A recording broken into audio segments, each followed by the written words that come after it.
Hello, and welcome to The Assembly Line, an NES homebrew podcast. I'm one of your hosts, Kevin from K-Han Games. And I'm Beau from Soul Goose Productions.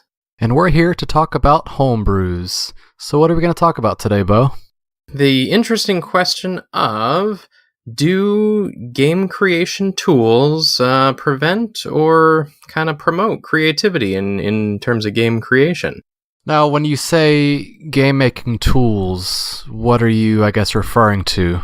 Well, it kind of spans a whole gamut. Anybody that's not coding in straight, binary stuff is using, we'll say layers of abstraction, things that are not, directly related to the ones and zeros that make up programming. And so we could use things like a graphics editor. We could use things like a music tracker to help make our music. We could use anything up to, we'll say, like a sort of a game creation device, a level editor, or that type of thing. Or even things like C that come with, a whole library of code sort of prepackaged that you can, they're a tool in making a game faster.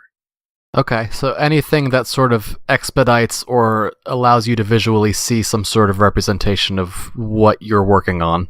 Yeah, I think that's what I'm thinking of. These are different from kind of intra-game editors, things like, RPG Maker, that's sort of a drag and drop deal, but I'm thinking more like Load Runner had sort of a game creation tool, The Incident, which I believe you are familiar with. I've played that game once or twice. A couple times. That had like a level editor. I built one for my own game. There's a whole bunch throughout the sort of the history of NES development. And do those things help you be creative, or do they sort of get in the way of being kind of original due to the structures that they present you with? Well, it's interesting to think about. What immediately comes to mind for me, and my immediate response is, of course, it makes it easier to be creative with something that allows you to visually see what you're doing. But I can recall a number of times where I would, be working on graphics in the tile editor, and I would start to feel constricted because working on individual 8x8 pixel tiles sometimes prevents me from easily sort of seeing the bigger picture. Like when you're working on a larger sprite that's comprised of like many tiles, it's harder for me sometimes to sort of piece it together and know what it's supposed to look like in a larger size. Whereas like if you're working in Paint or whatever, you have the entire canvas to sort of click pixel by pixel and to see it grow. But I feel a little constricted when I use tile editor sometimes. Well, that's a big question to ask, is what does a tool allow you to do, and how would the process differ if you weren't using said tool? So graphics are kind of difficult because, you need to be able to probably see that right, to a large degree.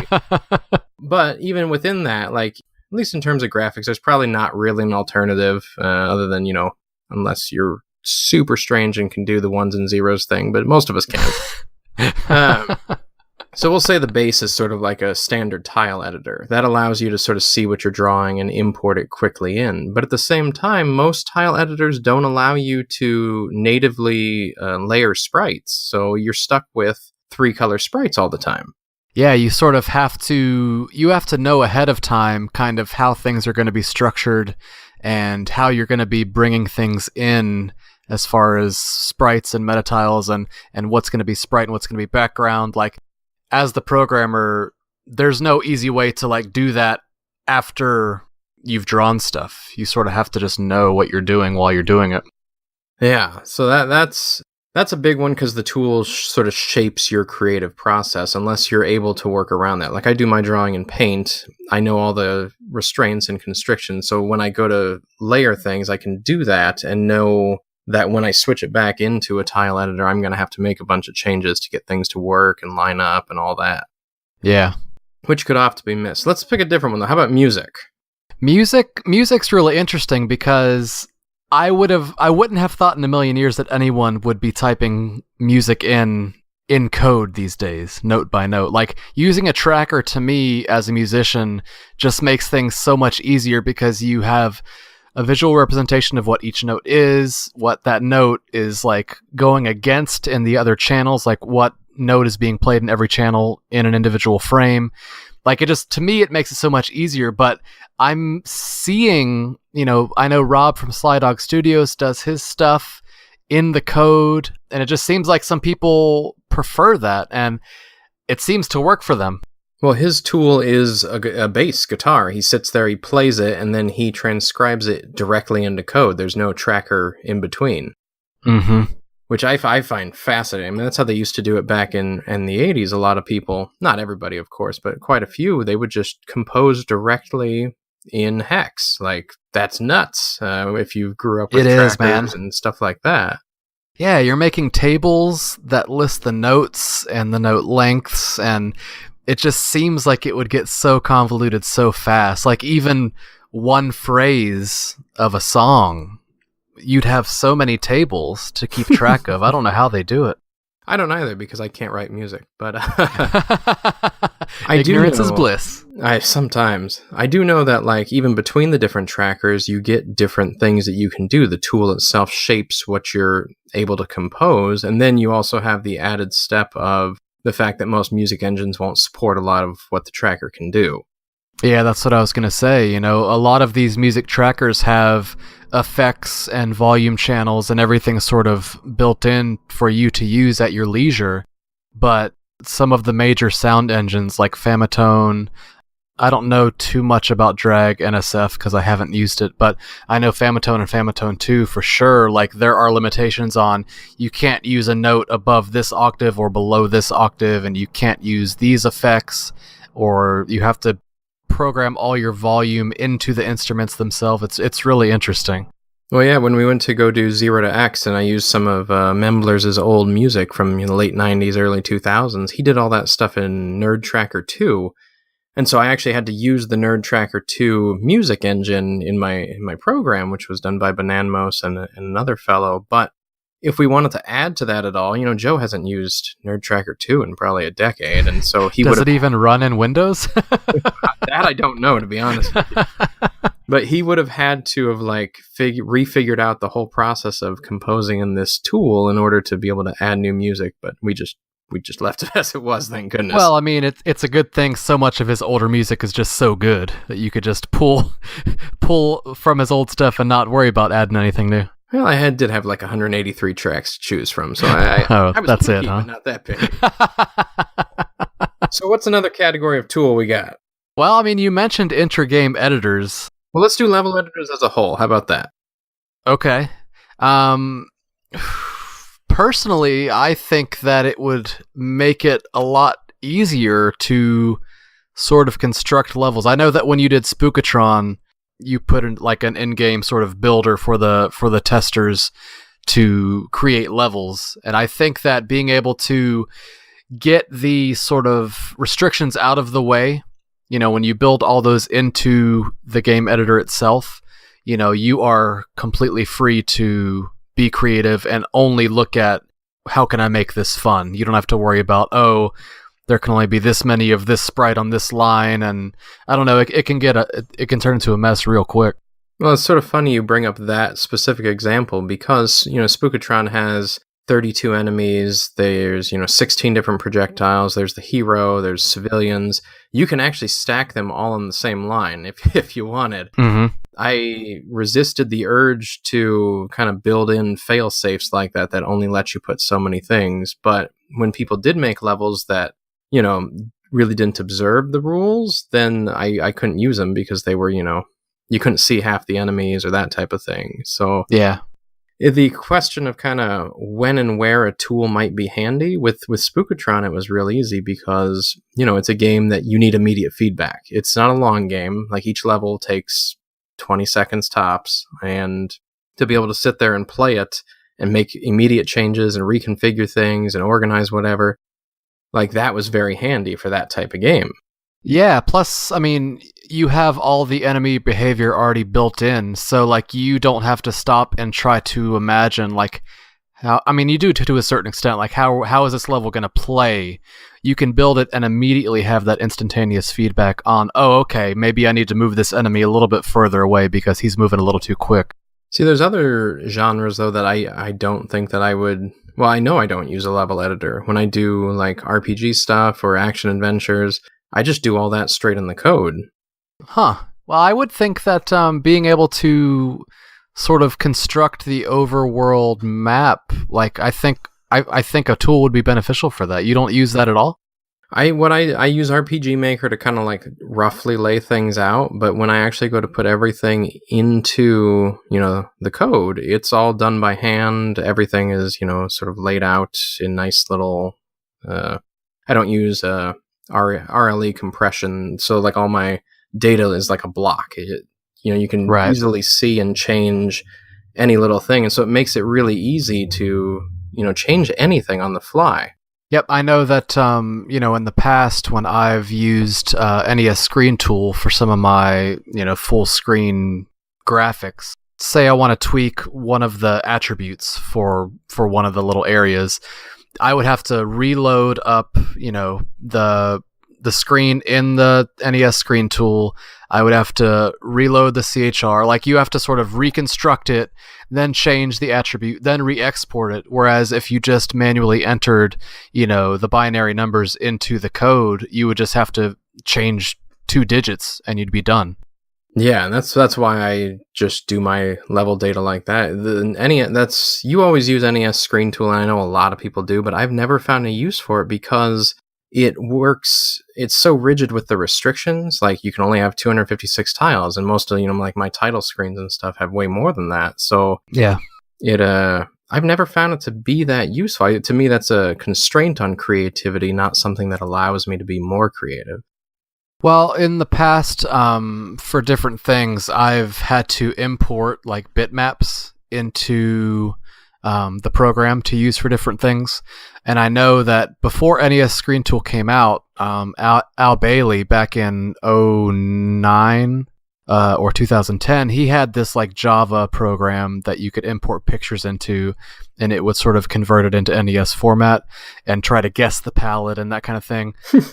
It worked decently, but I found that NES Screen Tool's bitmap importer works really, really well. So I don't know that you would ever have a use for it, but if anyone ever needed to do that, it seems to work very well. Yeah, it's always that question of, is it going to be useful or helpful in this situation, or is it going to kind of get in the way and become a roadblock? And I think all the tools that are sort of available in the NES development community, I think you sort of have to figure out, how is this going to, how does this work for me? And after you sort of you develop your routine and your workflow process, you start to go to these different tools for recurring specific things each new project.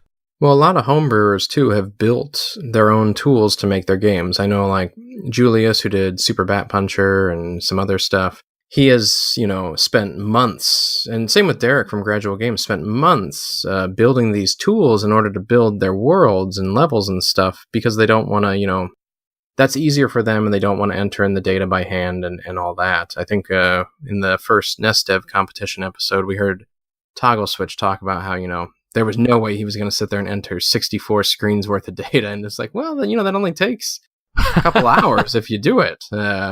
Yeah. I almost want to say it's real programmers know better than to just do it by hand, but I'm not certain on that just yet. I'm with you in that guess, because that's sort of where my road ends, and I can't get into I can't go any further because I don't know how to do that stuff. But it seems like the developers that can build specific tools for things, I don't know, they go straight to that. I know that when I was working on Risk, when I originally load the map before people choose their territories, I was trying to think of a way to, signify that the map has not been chosen by anyone yet. And I was trying to think of a way to manually go in and select any pixel that wasn't the background color, make it just a random color. So it initially comes up as random gibberish. It still looks like a map, but it's just random colors on every pixel. And I started clicking by hand, pixel, pixel, pixel, pixel, and I was like, this is going to take forever. So I jumped into the Nintendo Age Developer Discord channel, and I was like, hey, can anyone, I was half joking, can anyone make me a tool to do this? And Kasumi was like, all right, give me 15 minutes. And literally, like in 15 minutes, I had sent him my graphics files. He had sent them back to me and they were done. Like, people that can do that kind of stuff that quickly blow my mind. But in that specific instance, a tool saved many hours of headache for me. Oh, I believe it. And plus, it looks amazing. I've seen some pictures. I think they're on Twitter somewhere. Yeah. That's one of the questions, too, when you're building your own tools or considering, is it going to save time? Outside of the creative aspect, like, is it actually helpful? Is it going to take longer to build the tool than it is to actually use the tool? Right. And are you going to build it for anyone else to use? Are you going to make it user-friendly? Are you going to make it to where you can use it on multiple projects? Like, there's so much that has to go into sort of play when you're thinking of these things, or not we, but the people that can do this stuff. Well, you've built the tool for the incident that had a full level editor where you could build your own levels. How did that work for you? Well, I built a couple levels with it, but I really built it for other people to use. And like, I imagined when the game came out that people would buy it and think, oh, cool, I can make my own levels here and I can export them to a code and other people can like import them and play my levels. In reality, I don't think anyone used it, but it seemed to me that it would have been useful. Yeah, I ran into that with Spookatron. Like, I had 5 level builders or 7 level builders. They did a bunch of work. A couple of the Kickstarter backers did like 2 apiece or 4 apiece, and then Tanya did like 5, and Matt did like 5, and I did like maybe 10 if I'm lucky, and then like James did like 50 or 60. So he really took to it and found ways to make these like just crazy creative levels all the time. But most people were like, hey, this is I can use it, but I'm out of ideas after like 3. Yeah, and I think that is one of the sort of harms of putting things visually in front of your face, because you start doing things in patterns and then you start seeing the same things in every new level you're making, and it's hard to sort of break away from your initial sort of inclinations when you're building these things. Yeah, oh, that's for sure. I mean, I just kept doing like variations on the same theme. So there's, I think, 3 or 4 levels that are basically the same, but I just kept doing tiny little changes to make them ridiculously hard. So you'd like run right into a block when you thought there wouldn't be a block there that time. But you can get away with some of that, but at the end it's like, yeah, this is kind of just the same level. I gotta take a month off and build some more later. Good thing you had James, huh? That guy's pretty awesome. Yeah, and like that was another thing. So like, as much as you could build things in the level editor, initially, like I had them like taking pictures of their screens, like that were full of X and Y coordinates, and they would send them to me and I would type them up. But by the end, I found an inter-game way of exporting them through the save RAM, and then I would pop that up and like download it and change it and put it into the code, and it was way better. But that's like a whole different level of in-game tool that is sort of out of game, and a few other people have done it, but not many. Yeah, it's cool to sit and analyze this, because like I said, like my first inclination is, of course, tools would make things easier to be more creative. But when you start like looking at it, there are plenty of instances where it wouldn't. Well, especially like when you want to go beyond the limits. So you generally build a tool with certain limits in mind, but those aren't necessarily the limits of the system. You can only have like 128 meta tiles usually in like a table of meta tiles, and then you have to like switch to a different set. But there's ways to mix multiple tables on the screen at once. It just depends how you're going to do it. And to build a level editor that lets somebody have almost endless tiles is much harder than just building one that's like, well, you get your 60 tiles and that's all. Mm-hmm. Don't complain.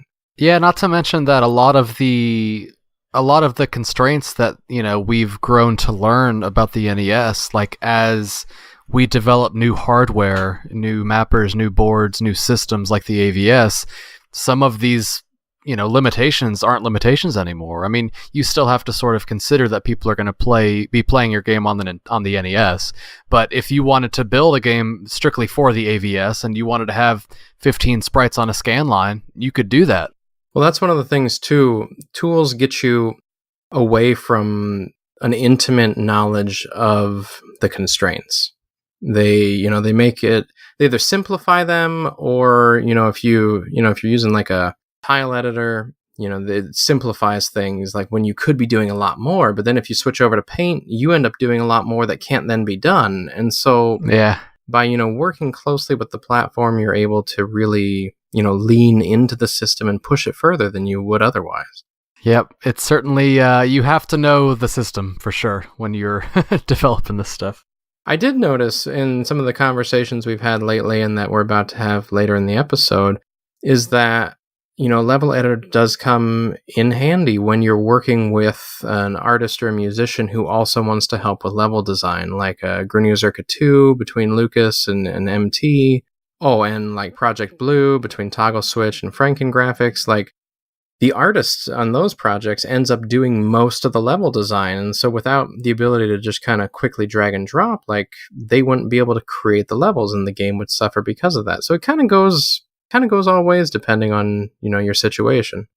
Yeah, and that could be like an easier way to bring someone else in. And I don't know if this is sort of what you were implying, like someone who maybe doesn't know the limitations as much as you do. Like if you send someone NES Screen Tool who doesn't know that you can only use a single, attribute for a 16x16 area, like if you send them if you send the artist that program, they then don't have to think about that. They are forced to abide by the rules. So it does make it easier when you're bringing in multiple people. Yeah, unless you want to go beyond that, then it's, right, becomes difficult. There's a give and take. Yeah, more than one artist I've been like, you can do this. And they're like, no, like, these are the restrictions. I'm like, no, there are no restrictions. Just, like, draw. Be great. I'll make it work. But anyways. Yeah. So what game are we talking about this week? Well, this is going to be a unique episode in the fact that the game we're talking about, Micro Mages, I think we might be some of the only people listening that have played it. Yeah. We have not kind of covered a game that we mostly covered things from the past or things that are currently available to download, but we haven't really covered something that is inaccessible. And we'll see how this goes, I guess. Yeah, so Micro Mages right now should be on Kickstarter. So if you're listening and you don't know sort of what we're talking about, pause the episode, go into the episode description. There's a link there with a direct link to the Kickstarter page so you can read all about it, and then come back and listen to us talk about it. So this is the game that I've kind of hinted about over the last several months about it being kind of my favorite homebrew so far. Like, because I know there's going to be more things that come out, and who knows what the next newest big thing will be, but for the last about year, Micro Mages has been it for me. Back then, it was known as Wiz, which was when I was one of the testers on the project and was sort of invited on at kind of a late stage in it. And this game is phenomenal. So, kind of wanted, and I've showed it to Kevin at various conventions. He's played it on his own, whatnot, and kind of wanted to take the time to kind of draw some attention to it, even though nobody else can play it, and you'll be able to play it soon enough, I'm sure. It is awesome. So, who actually made this game? I don't even think we've said that yet. Micro Mages has been kind of secretly in development for the last couple of years by Julius, who is more famously known for Super Bat Puncher. Well, the Super Bat Puncher demo and the idea that Super Bat Puncher could have become. And Nicolas Beau, he's the graphics and level design kind of behind the project, with Julius doing the programming and music. Yeah, and it's not fair that Julius is such a talented programmer. He also did the dang music, man. Yeah, oh man. And I mean, he's done graphics in the past, like with Super Bat Puncher and some other stuff. But him and Nicholas together are just phenomenal. It's like the USA Dream Team back in the Olympics, that basketball team that just couldn't be beaten. So let's talk about, to people that don't know about this game or maybe haven't paused to go check it out yet, let's describe sort of a detailed gameplay description, for lack of a better term. Yeah, we're going to give you a little more than probably we normally do, just to kind of paint you a picture of what the game is about. And yeah, so that way we can... It's weird to describe a game in words like this without actually being able to experience it, but yeah, we'll see. We probably won't do this again for a while. So Micromages is a forced vertical scrolling platformer, but that scrolling speed kind of varies based on your screen position. Mm-hmm. I've heard it's kind of like Towerfall, I want to say. Towerfall? Is that it? Some sort of tower game? I don't know, these kids and their new games. I think they've also compared it to Super Meat Boy in the sense that the levels are sort of zoomed out a little bit. Your character is small. In this game, he actually used an 8x8 pixel sprite as far as the size goes. And the levels are massive. You're sort of wall jumping to get from platform to platform and dodging enemies. And it's unique in the sense that I think they took the spirit of like Bubble Bobble. Like Bubble Bobble, people seem to have like a very fond, nostalgic recollection of like back in the day playing with friends. Like when I had the privilege of playing this game at MagFest with you and some of the Retrotainment guys, it really was a freaking blast. And I guess we haven't even mentioned yet, it is 4 players. Yeah, so because they used small 8x8 sprites, they made it so you could use 4 players throughout the game, and it's both competitive and co-op. As you're scrolling, or as you're jumping up this tower, or these towers, because there's several. No, it's one tower. As you're jumping up this tower and you're, trying to get by all the obstacles and, keep pace with the scrolling and whatnot, you're dodging enemies, you're shooting blocks, you're collecting treasures. But when you're playing multiplayer, you're also dodging your friends, and you're either helping them or you can even hinder them as, you push them into pits or you shove them into enemies, things like that. So it's got a fun, like, competitive, cooperative thing. When your shots don't actually go through them, which is sort of nice, and then once you die, you actually come back as a ghost, and you can sort of stun enemies and help your friends. And until the last player dies, then it's not nobody else loses a life. Yeah, and I don't really think that you emphasize that enough. Like, I don't know of many games that when you die, you're not just waiting for, like, the level to start over again. Like, you actually can continue to play as a ghost and influence the gameplay, and you can even come across an item that will turn you back to life, right? Yeah, so if you collect the fairies or whatnot, you come back to life. And the reason that I don't emphasize the multiplayer is because I mostly played it single player. Yeah, for sure. But it's so cool that the game is so good that it stands on its own. You can play it single player and enjoy it as much as you would any other game. But yeah, like sitting down to play it with friends, I really think that's where the game shines. I don't know, man. I had a blast playing it single player. It was probably my most played game of last year. Now, how many levels does this game have? Oh, the game has, so when you're playing through the game, and I've played through it many a time, which for once, like the first time that I've ever beta tested and actually wanted to go back and play the game still. I haven't played Larry in 4 years. I haven't played Armed for Battle in almost 5. Like, Owlia, I haven't played in 3. Like, you get burnt out when you're beta testing, but... Yeah. Micromages is so fun, and you kind of I'm not very good at platformers normally, and so I was sort of hesitant when I first fired up the game, and I didn't really know what I was expecting. I just knew that Julius had made it, and Julius and Nicolas, but, I knew Julius was in some way involved, and I was like, oh, it's Super Bat Puncher guy, he's back, and I'll play whatever, I'll beta test anything. This could be, well, not hentai, but almost anything. I'd play hentai made from him. And so I hit start and the screen loads and I'm sitting there. I'm like, this is kind of strange. And I jump and I shoot. Like, that's different. And then all of a sudden it starts scrolling. I'm like, oh, I don't like this. I do not like scrolling. No. Not force scrolling, no. No, but I'd already signed on. So I kind of had to like force myself to play it. And I eventually, over the course of, 2 hours or so, 2.5, maybe it was longer, I made it all the way through, like, the first game, because there's, like, an easy mode and a hard mode. And so there's 4 worlds, and each world has 3 levels and a boss at the end of that. And you kind of get into a rhythm. You're going through the levels, bosses come in, whatnot.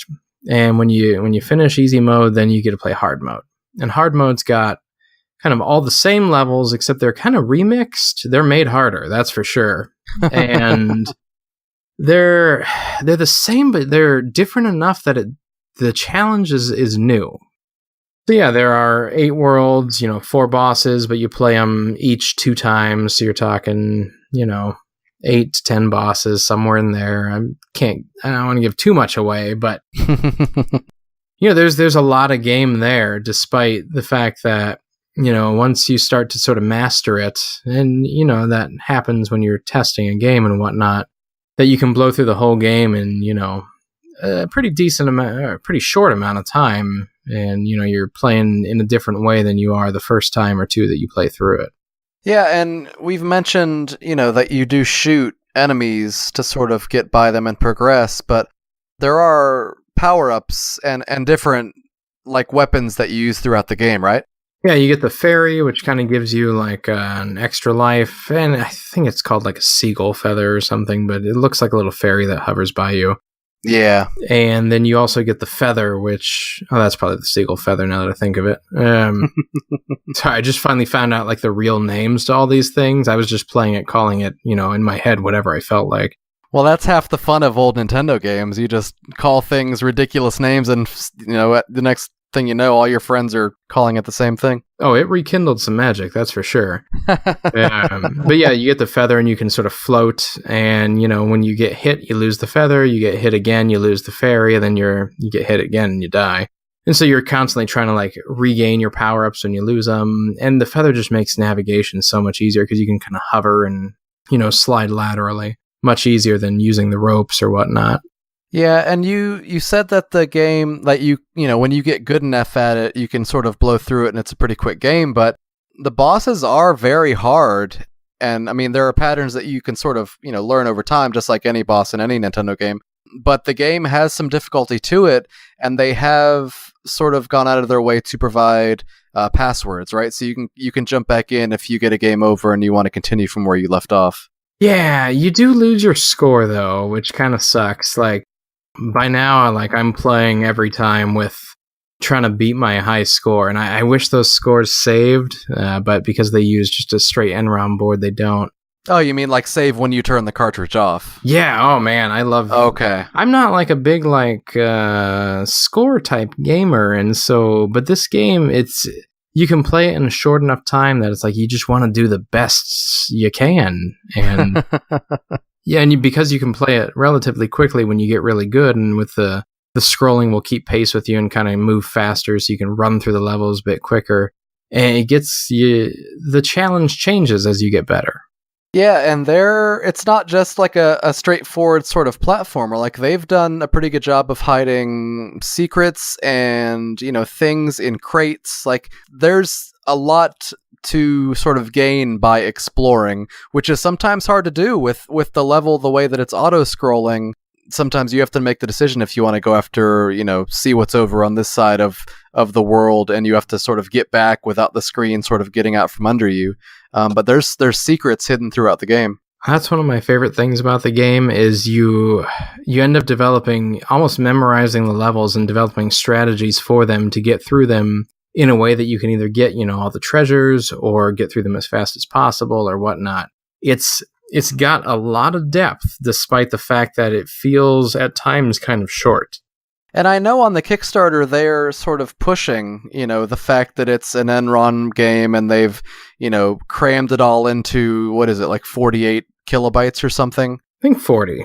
Yeah, whatever. Some ridiculously low number. But, like, me not knowing that, when I played the game, I've been playing it now for, I've played it probably 6 months now. I had no idea. I assumed that it was a bigger game, like, the games that you and I are making that are 256, 512 kilobytes. Like, the fact that this is an NROM game at 40 kilobytes, that's almost ridiculous.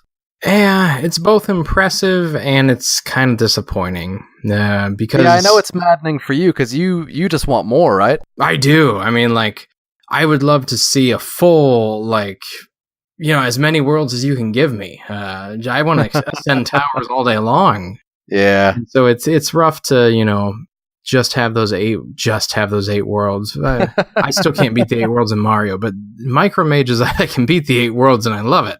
Yeah, but as a developer, I mean, and you and I both know that you can tweak and change things until the cows come home, but eventually you have to just say, you know what, like, the game's done and this is it. Like, maybe they wanted the game to be an NROM game, and this is sort of the extent that they had in mind when they went out, set out to make it.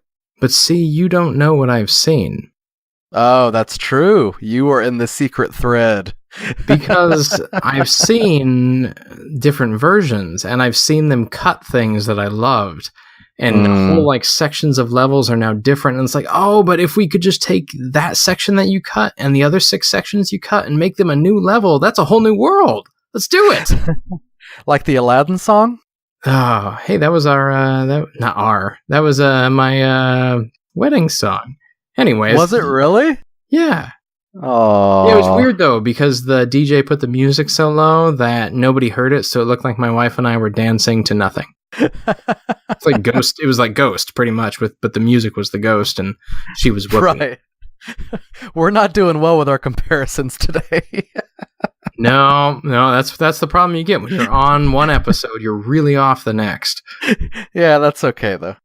Gameplay aside, which to me is amazing. Like, I just want more. It's fun. It's solid. It's a blast alone or with a bunch of people.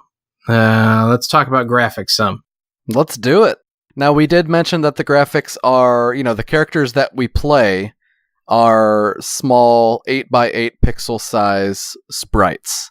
They are highly animated, though, for being so small. And again, that's sort of one of the advantages we have of homebrew versus, back in the day licensed, which we talked about last episode, is that with HD TVs, you don't really notice the fact that things are 8x8 versus what you're used to seeing 16x16. They're crisp, they're clear, they're easily discernible, all that good stuff. They're able to sort of be distinguishable, and you know what you're looking at when you look at these characters. And it's amazing that they really sort of develop their own personality, which is really hard to do, I think, with 8x8 sprites. Yeah, I mean, they were avoided like the plague in the licensed era because you couldn't see them on a CRT. I mean, hook that NES up to a Commodore display and see if you can even make out what's going on. No, everything's blurring into each other and it just looks like a garbled mess. Which they did the graphics when they drew them in such a way that the blur helped show you what they wanted you to see. But nowadays, when we're looking at a computer screen and drawing graphics, it's easier if we know that that's actually what the player is going to see, is those, every single pixel. Yeah, so the player sprites, I think, look fantastic. And I think they really did a great job with the backgrounds, too. The backgrounds are really sort of dark. They're moody. It almost sort of reminds you of Castlevania with, how sort of atmospheric the levels feel. It's the fade to black backgrounds, man. They are just awesome. Nicholas does some of the best work that I've seen on the NES. Yeah, he really nailed it. And as someone who's tried to do graphics for Nintendo, it's very impressive what he pulled off. Yeah, and we should mention too that he's done some previous things. He's got a blog where he's done some tutorials, and he's, mocked up some projects and whatnot. And he and Julius have worked together on other projects in the past as well. But this is sort of the first one that's actually being released. And so as a first released effort, you couldn't ask for better than this. This is just amazing stuff. Yeah, absolutely. And the bosses. I know we can't talk about the content of the bosses too much, but they are so cool. Especially, I think it's boss 2 is just neat. I'm trying to remember which one. Is there a hint that you can give me? He's sitting still.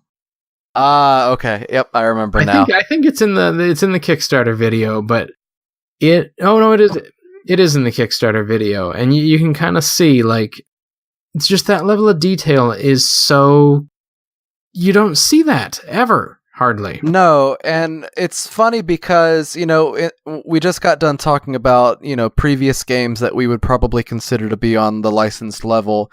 But I think even some of the games that we've, described as such, the bosses that were found in them, I think maybe if you can find any fault in those games, like maybe the bosses weren't designed quite as well or as polished as some of the games of old. But this game, I really think all around, including the bosses, I think they're very impressive. Well, yeah, like Mega Man, where, the entire background fades to black for the giant bosses, whereas Nicolas is leaving the whole background there and still finding ways to, animate things and make it look like those background tiles are actively moving. Yeah, and he does this cool little trick that, and I don't think enough games do this now, and I even for myself, I need to start getting the habit of trying to do things like that. When the boss fight is initiating, you sort of leave the tower that you've been climbing to get to the top, and there's this cool little animation to sort of transition from the level to the boss, and I think that it makes it feel more significant, when they take the time to do that. And it's little sort of tricks like that just polish the game. Just looks so much more polished than maybe some of the other games that have come out. We're used to sort of saying like, oh, Mega Man did this or Little Samson did this. But when you see another homebrewer doing something, you're like, you know what? Man, what they just did is really neat. I want to do that. Like, that's when somebody is just doing amazing work. Yeah, and it's not like he took that from another game. Like, that's something that he envisioned and created. Yeah. And I think that that's really impressive. Like, I can steal things from other games all day long, but taking time to think of something that is that just looks that good and so unique, I think that's to be commended. So, what were your sort of memorable locations and levels in the game? It's hard for me to pick one. I mean, the graphics as a whole, like I've mentioned, they just looked so unique and distinct that just the game overall is very memorable to me. There isn't a specific world or level that really, I'd say, stands out over the other ones. For me, anyway. When it comes to the essential question of fun factor and replayability, what's your verdict, Mr. Hanley? I'd say it's in my top 3 of homebrews that have come out. And if you want to take it a step further and say multiplayer homebrews, it might be at the top. Like, I can't think of a game that I would rather play. And that's even putting it in the list of licensed games. Like, if my friends are coming over and they want to play Nintendo, I'm putting this game in because I really think that it sort of bridges the gap between retro games and maybe modern games that people that don't play a lot of old Nintendo games maybe aren't as familiar with. Like, it really, the scrolling, just the way that it handles physics and just gameplay in general, I think that it really does a good job of sort of bridging the gap between retro and modern games. Yeah, we've thrown it in at 3 conventions now, or at least back rooms of them, and it has just been a hit. I mean, developers see it and they're like, well, I give up. I'm done. If this is what other people are doing, I'm out. I can't do this level of work. And yeah, it's a double-edged sword. Like, you are so intimidated by how good some of this stuff is, and you can't see yourself ever producing something at this level, but at the same time, it inspires you to want to do more. Yes, it does. And the fun factor, for me, like, this is kind of it. I mean, this and possibly Lizard, because we're recording this episode before I actually have a chance to play Lizard, so I don't know. I just have so much hope. Yeah, I was surprised because you've for so long from, when the demo of Lizard came out, for the longest time you were saying that was, the top of your homebrew list. And it seems like this is sort of, I know we haven't gotten to Lizard the full game yet, but it seems like this has sort of surpassed that in your list. It has, only because I know Brad changed the single screen to a scrolling screen, and that makes me worried, and I haven't got to play it yet.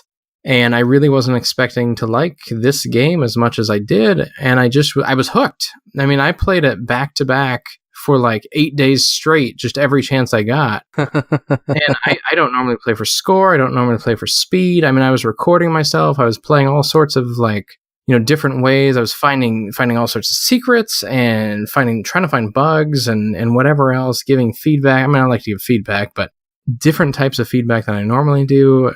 And fighting, like I was almost like getting kind of violent in these forum discussions about like, hey, we should change this. And I was like, you will not change that. You will leave it alone.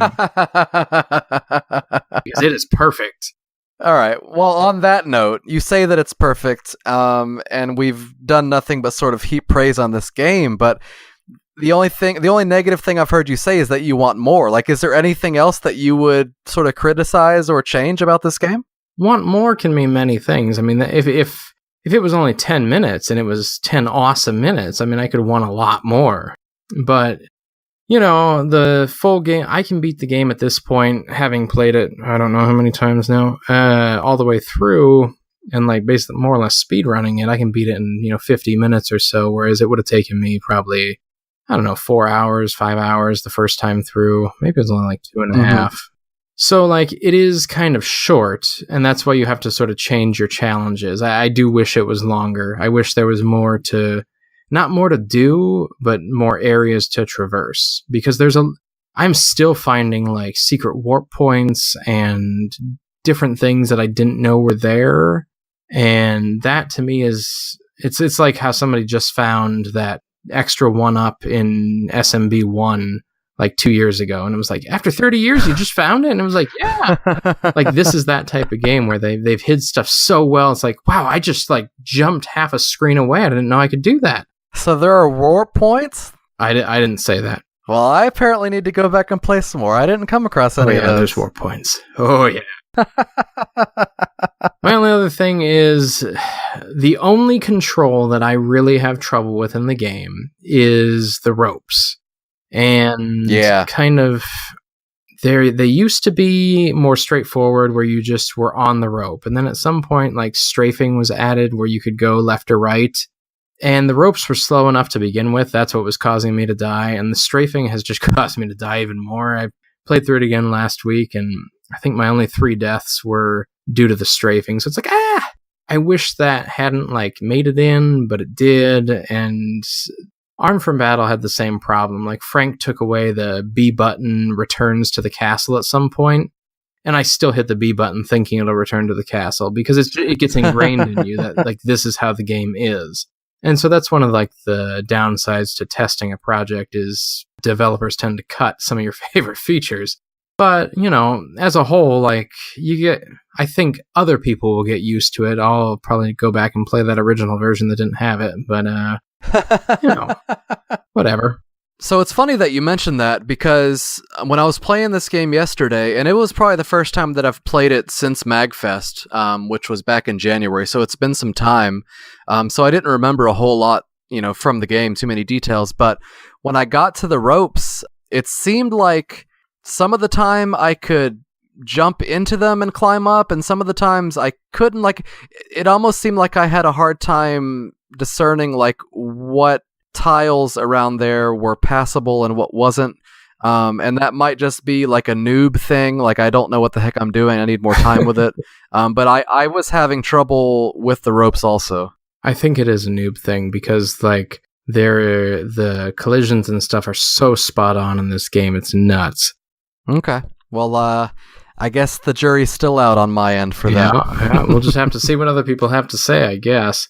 Yeah.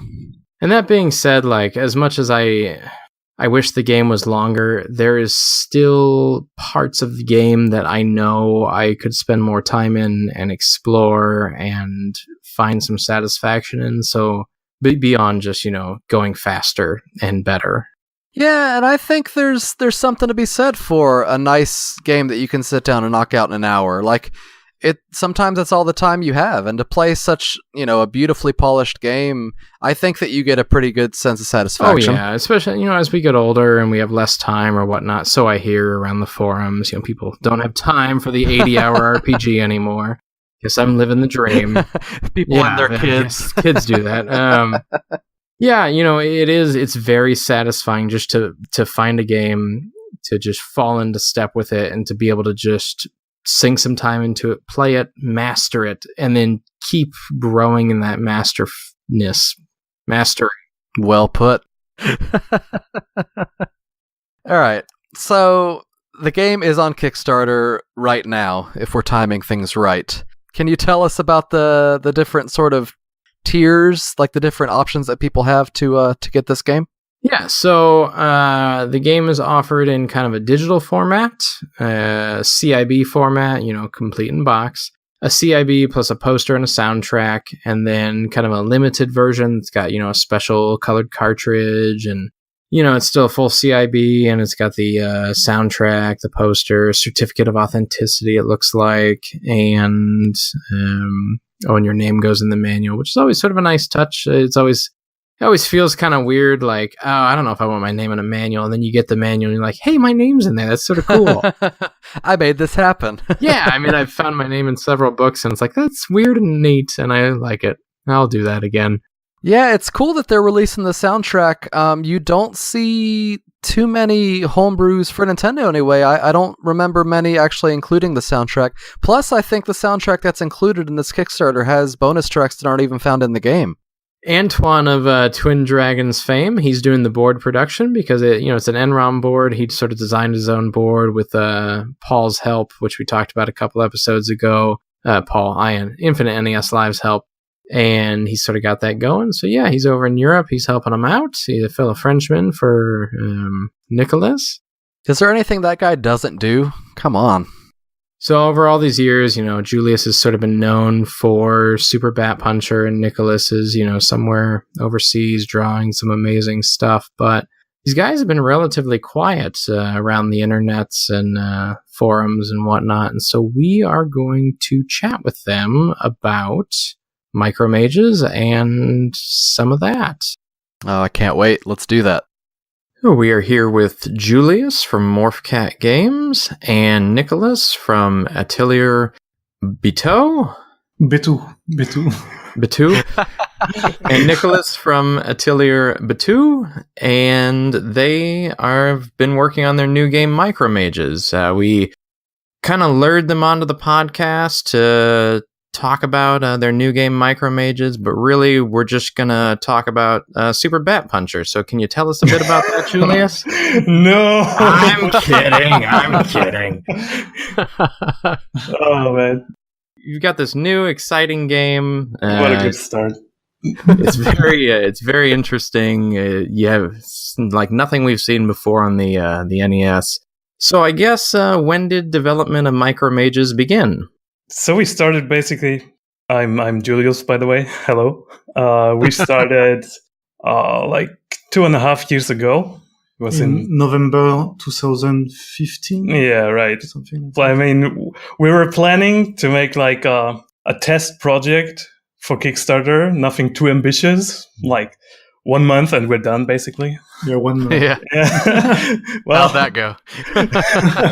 Not as well as we expected, but we didn't expect much actually. Yeah, I mean, we were like 1 month in, 2 months, 3 months, and it was playable, sorta. But we thought like, yeah, we limited to ourselves to this NROM limitation. That means 40 kilobytes for the whole game.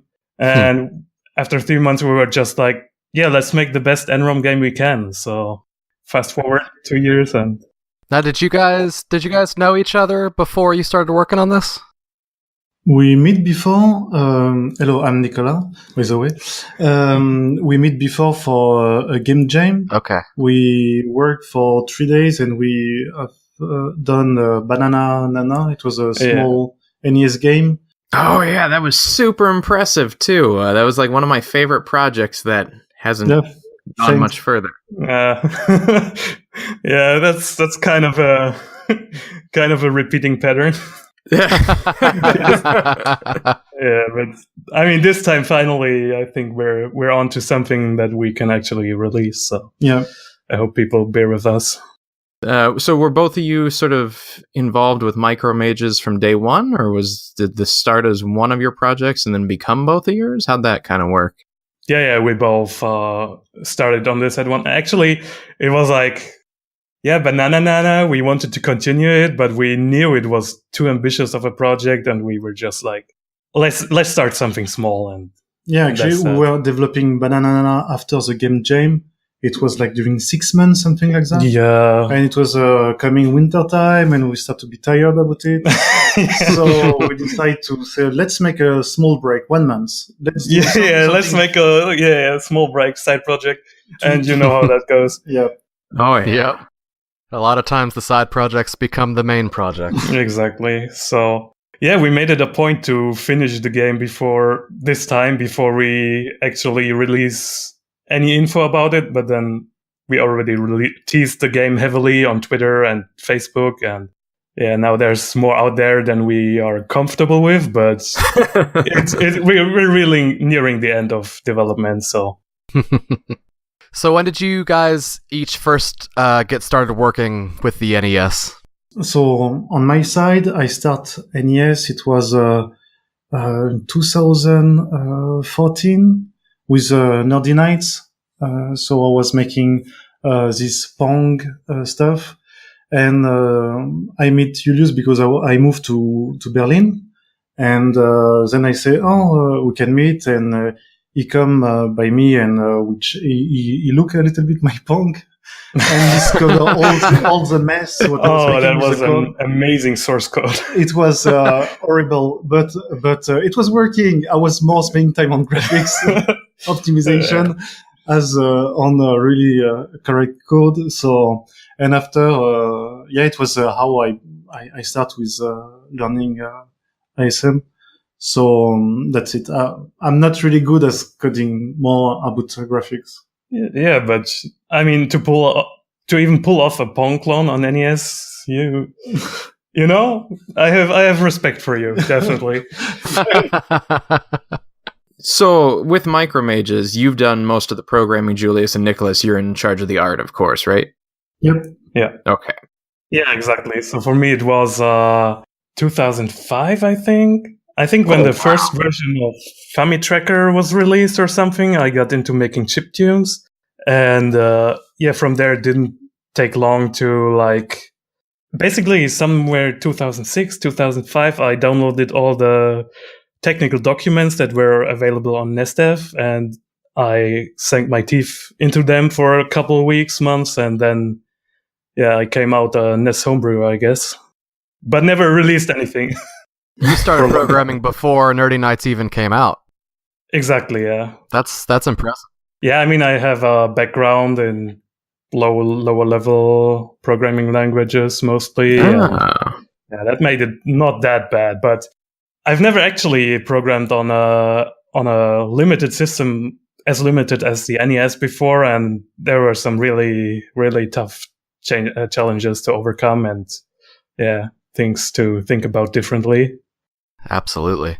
Bubble Bobble was one of the greatest multiplayer games on the NES. Micromages seems to capture the feel of this game, but sort of takes it to another level by including much more elaborate level design, with secrets and checkpoints and boss fights.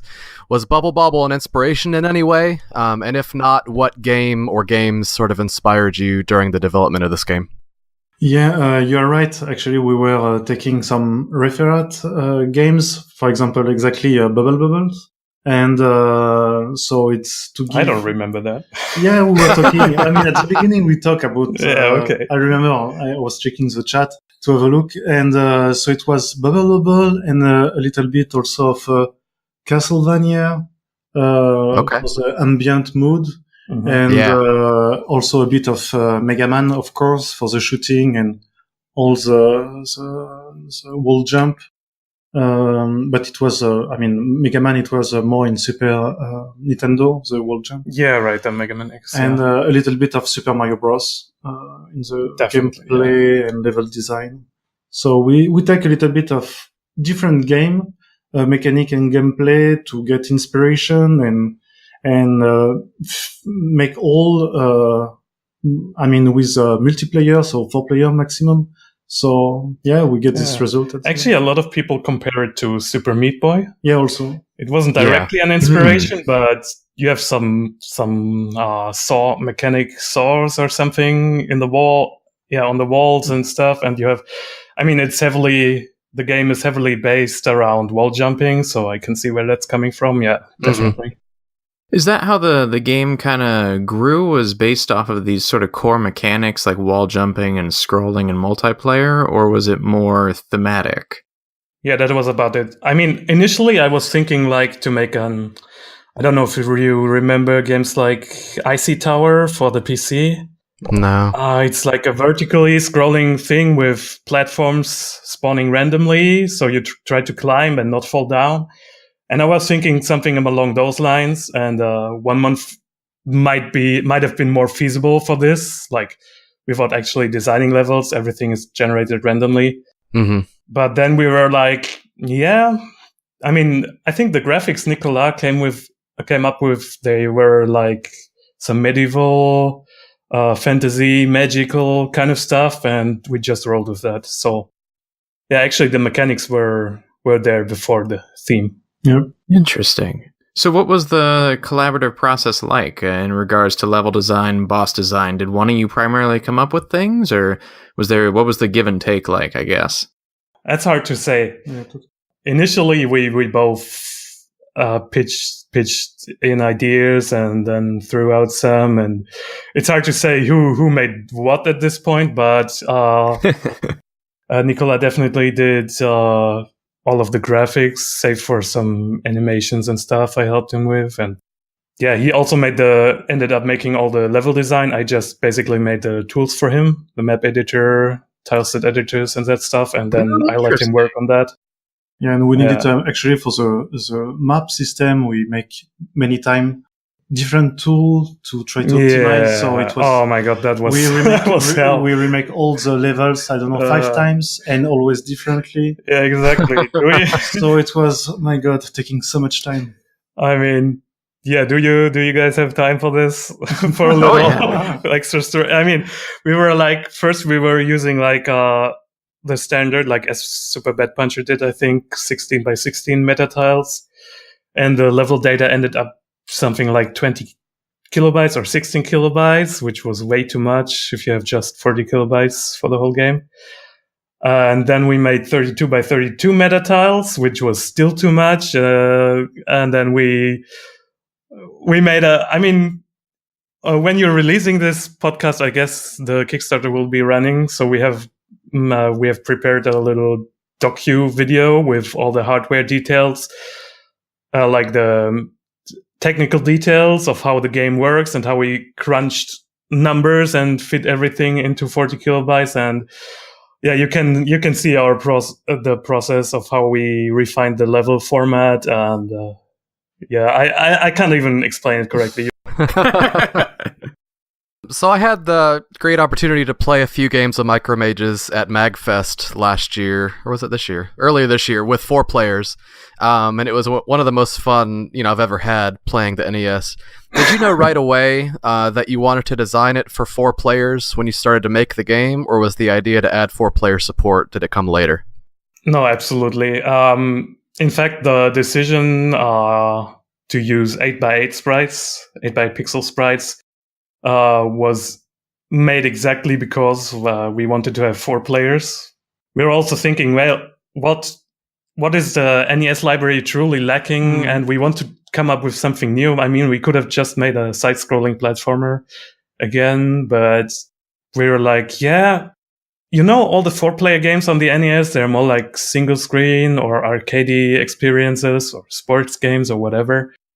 We wanted to let the players be able to take their friends and go on a full-fledged adventure, and with an ending, with bosses and all that kind of stuff. I remember it was at the really beginning. We wanted to make a multiplayer game, but we didn't know if it would be 2-player or 4-player. And after 1 week or 2, we say, if we make multiplayer, let's go to 4. Yeah, exactly. And after that, we start to see about limitation, all this thing, and the size of sprites. So it's how it's happened that we make a 4-player. But it was from the beginning like that, actually. Yeah, pretty much. It's crazy to me because I initially played it as a single player game and, really just loved it, just playing it by myself. But when I got to finally play it multiplayer, I noticed the really kind of innovative feature that allows the players to continue after they die as ghosts and collect power-ups and swap places and come back to life and all that. I don't think I've really seen that a lot, the out-of-match stuff that still continues to affect the current state of gameplay. Did anything specific kind of inspire that feature? I think we get some idea because we wanted to have a multiplayer game, fun like Bomberman, but in the same time, the problem with Bomberman is when you die, you have nothing to do. You need to wait the other win or die. And I remember it was, I think it was in one Bomberman on PlayStation, maybe, that when you die, you appear on the side and you can throw bomb. You are not in the game and you can throw bomb. So it was some kind of giving a possibility to people who are not in the game to stay in game and to disturb the other. And so from that, it was like maybe we can make something similar but differently, that the player still enjoy to be in the game and maybe help or something like that. But interesting. The ghost idea, I think it came a little bit. I actually, like, when I think I programmed this first and showed you, or maybe you told me, I don't know. But I think for me, it was inspired from Mario Kart 64. When you have, when you do balloon battle in Mario Kart 64 and, with three players or more, yeah, and one dies, you get to be this little bomb card, and you can try to run into another player to blow them up. I think I was inspired by that, but I don't remember who actually came up with the idea. Yeah, so. But it is like 2 years ago, 2 years and a half, so we don't remember. But I guess that it was during our talks, right. And we. Yeah, I mean that's a. For me, it was clear. Like the worst thing about a multiplayer game like this is the downtime, that you get to do nothing.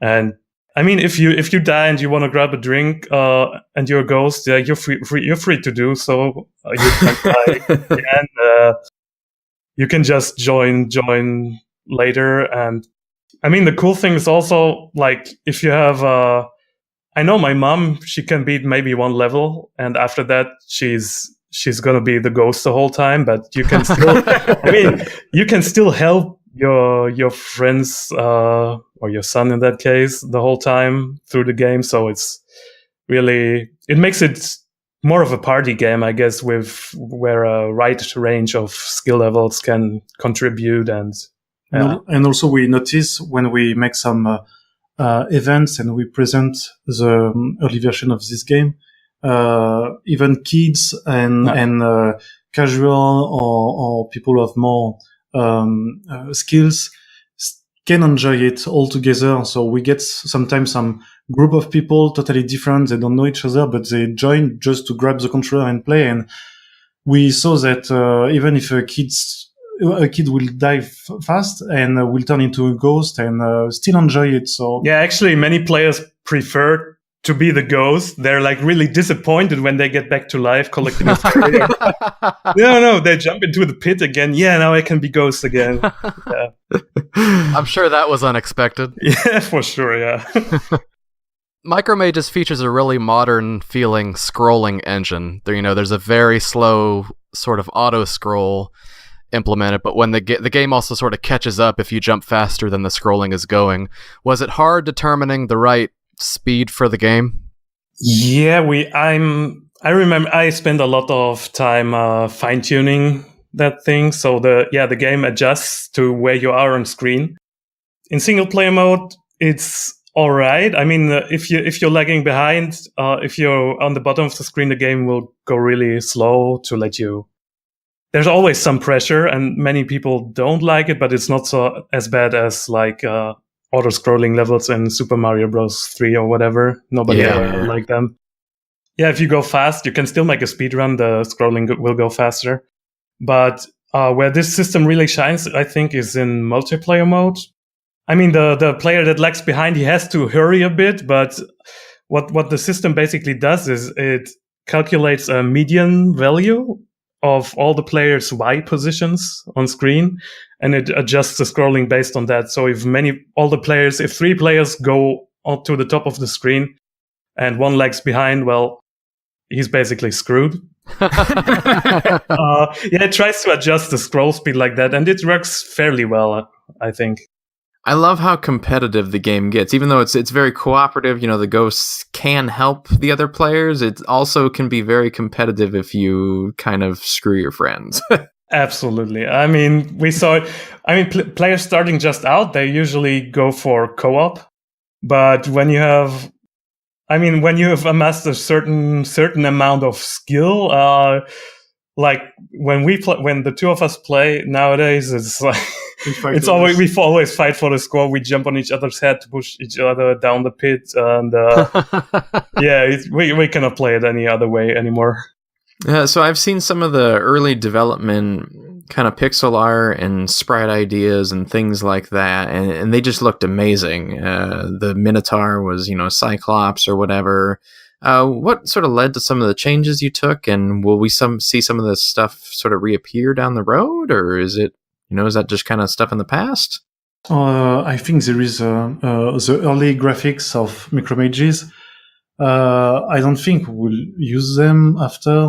And you always tell me, like, here, I made he's always like this, hey, I made a new couple of sprites, and I'm like, we don't have any space more. And he's like, yeah, we can use them in a later project. I mean, the latest sprite, there is maybe few that, to keep it for future, but mostly I don't think we can use it. But there is a lot of sprite and graphics that we didn't show. We will see in the future. But all the game, for example, for the background, it is a lot of reuse tiles from other parts and try to combine to make something a little bit pretty or okay. So even for a future game, maybe it will not work. Also, it is because we don't give a lot of information about our project in the past. It's also a little bit frustrating that to work like this and to make graphics and that only few people can see it, not a lot. And so that's why it will be very nice when the game will be out that we can work on new project and show more of stuff. To make it a little bit more visible and also to share visual and elements. Yeah, for sure. I love the backstories. I think you guys know that. Actually, yeah, we're preparing all the old graphics and stuff in this forum post. Yeah, okay. Oh, cool. Maybe we can share some of that at some point, Yeah. Make a real documentation of the whole thing. Maybe. So the level of polish in this game is very, very high. The controls feel perfect, which is pretty hard to do on a platformer. You can even sort of shoot the torches lining the walls. Like, there's so much little details that you put into it. It's pretty awesome. But what was the process for perfecting the graphics?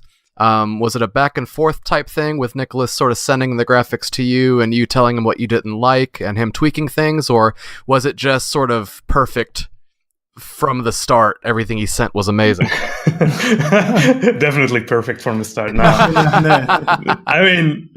Some of the things he did initially, we still have it in I think the stone blocks you came up after 2 iterations or something. Yeah. So we had these from the very start, and they just looked amazing. We didn't need to change anything. Even few enemies. Yeah. With sprites, it was a bit harder. I think we had a lot of back and forth, and with animations, I have a knack for animations. I think that was the strong point of Super Bad Panther also, where I make the graphics.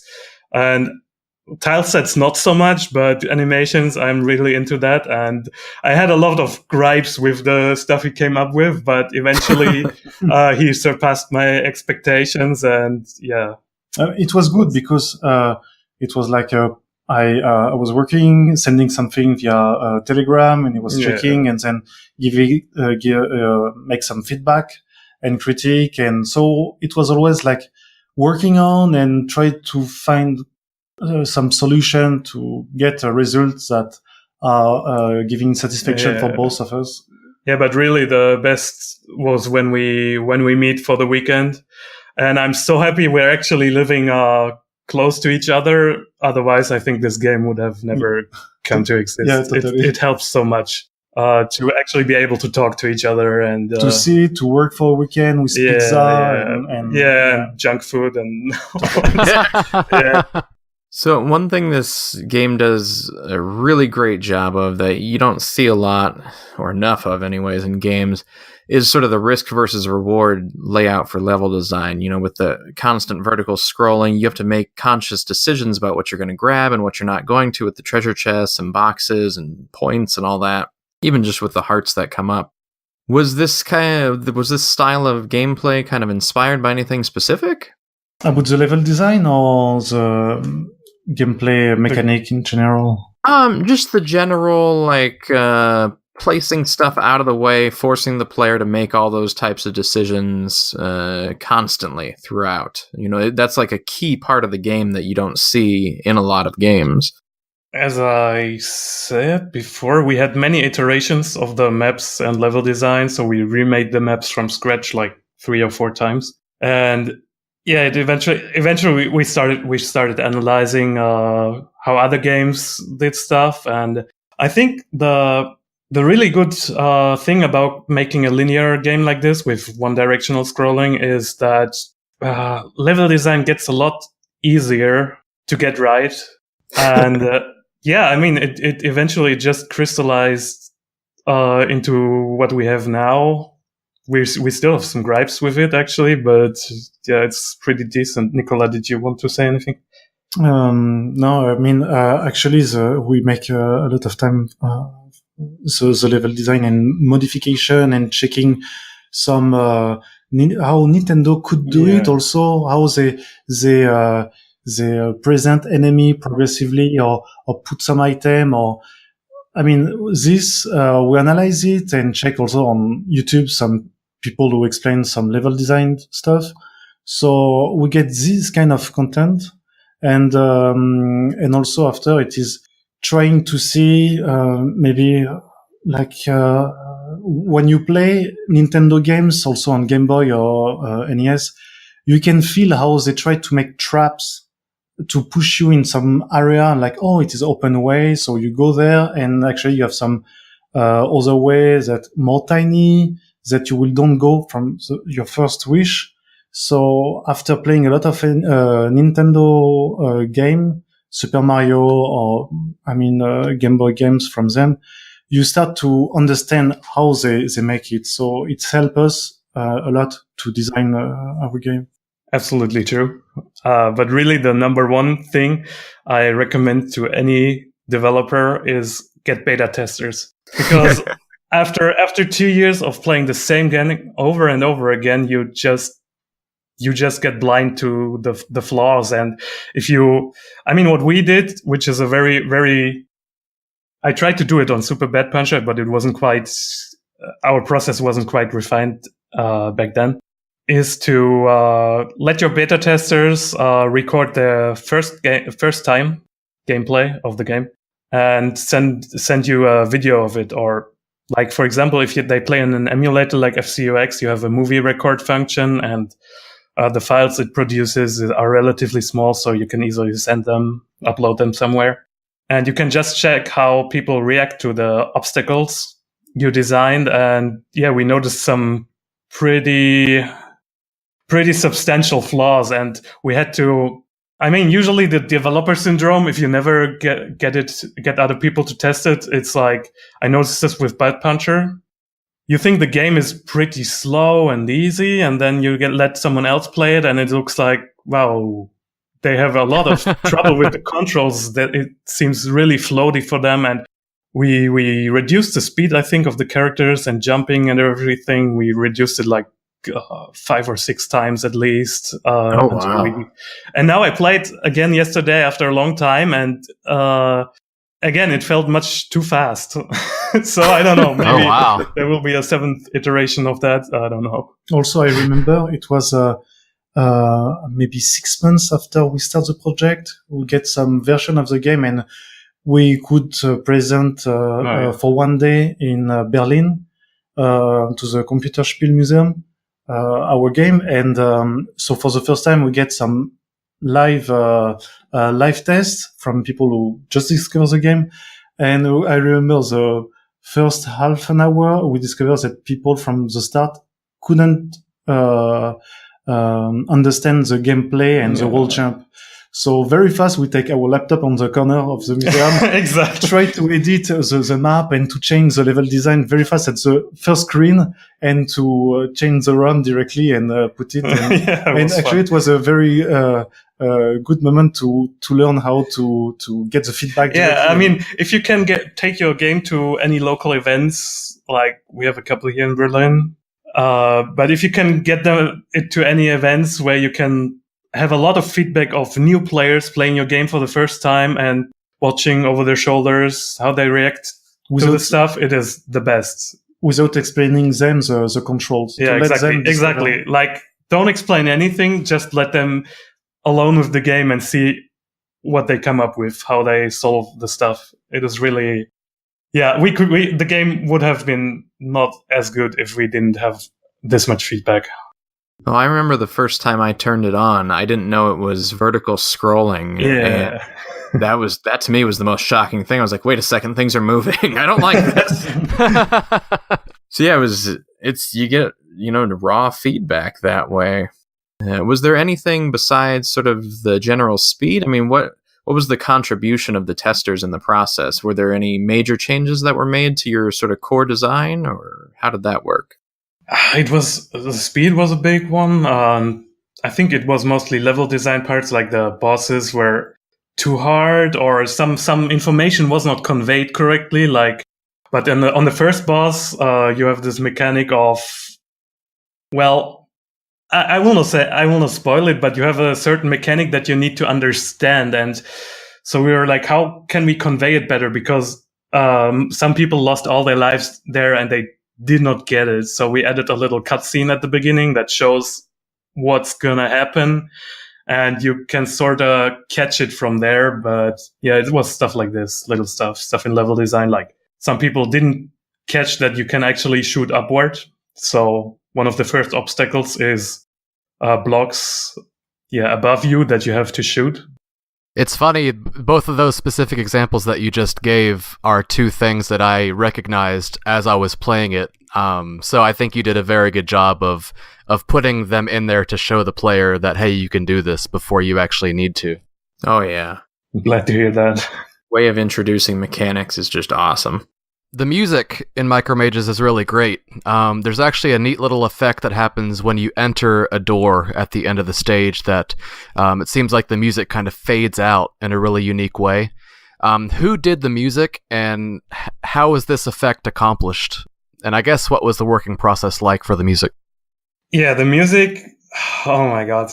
I'm so happy. I don't want to touch this. I made a music drivers, so music engine, specifically for this project that is based not around bytes, but nibbles. So you can have like an effect like a chord or something I use on the second channel with an echo. It makes chords. So you can have a chord like 0-0-3-7, which would be a minor chord or something with the intervals. And I don't know how to explain, but it would use 1.5 bytes to decode, to encode this information, like a half byte for each of the individual nodes. And I mean, everything is based around half bytes, so I can save as much space as I can. The whole music data fits into 2 kilobytes. Wow. The sound driver being an additional 500, 800 bytes. And it uses a lot of repetition and repeats transposition, so it transposes some sections to a higher note or lower note and repeats them, and while all while not trying to not make all of that too obvious. So it took a lot of time to, and basically all the music data, there was no converter or anything from Frame Tracker. It all had to be input by hand via some First I went with hex editing, but that was too tedious, so I wrote some MML-like language. But who actually did the music? Oh, Julius makes the music. Yeah, that was me. So as I said, I had now it's 12, 13 years of Famitracker experience. I never actually finished much, but yeah, it was my dream to finish a real game soundtrack, and I think I finally accomplished it here. Oh, the music's wonderful. I was really surprised because somebody had said that you didn't do the music in Super Bat Puncher, and I was shocked because I thought you had all these years. Yeah. No, that was actually done by my buddy Dave Harris. Who's, he's very experienced and knowledgeable, but maybe not so much on the technical side of things. And this time it was I cannot make anyone else understand the music format. You need to put it into the game, so I'll just make it myself. And that was that. Oh, and about the fade out effect, actually, what it's doing is it fades out the 2 square channels and the noise channels. So you have a volume control for this. Mm-hmm. So usually it's no problem. You have some timer and you subtract a value from the volume based on that. But the triangle channel you cannot really fade out, and so you hear the bass keeps playing. The bass is in the triangle channel, and yeah, I think a lot of NES games did it like that if they did have a fade out effect. You guys have been you kind of mentioned it already, but you guys have been pretty secretive about micro mages over the years. I mean, you said you started back in, 2.5 years ago, 2015, kind of only ever letting small tidbits out here and there. Why did you choose this approach? Do you feel that it kind of helped the game or your working method? Yeah, I mean,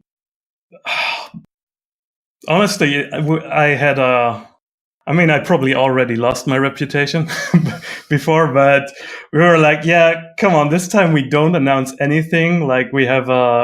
We need to make up for the Bad Puncher thing and the Banana Nana thing. We were continuing that for a while on Twitch streams.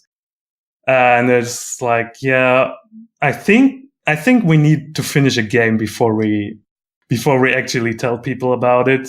Because, with Bad Puncher, people are still emailing me and asking about it. And it just hurts to give them the response sorry, Bad Puncher is discontinued. And I don't know if I will ever get back to it. I think it's just natural. It's interesting you say, that your reputation after that, but that's also the game and project that sort of is the one that people know you by as sort of the best that the community has kind of almost ever come up with. So it goes both ways, I guess. I'm very flattered by that. A lot of people say that, and that's I guess for the time 2011, it was pretty good. But when I released it, I could not see any merits, any advantages anymore. I saw all the flaws. I just wanted to get it out there and then wait a couple months and see. It was pretty bad. Some other day. The engine was really convoluted.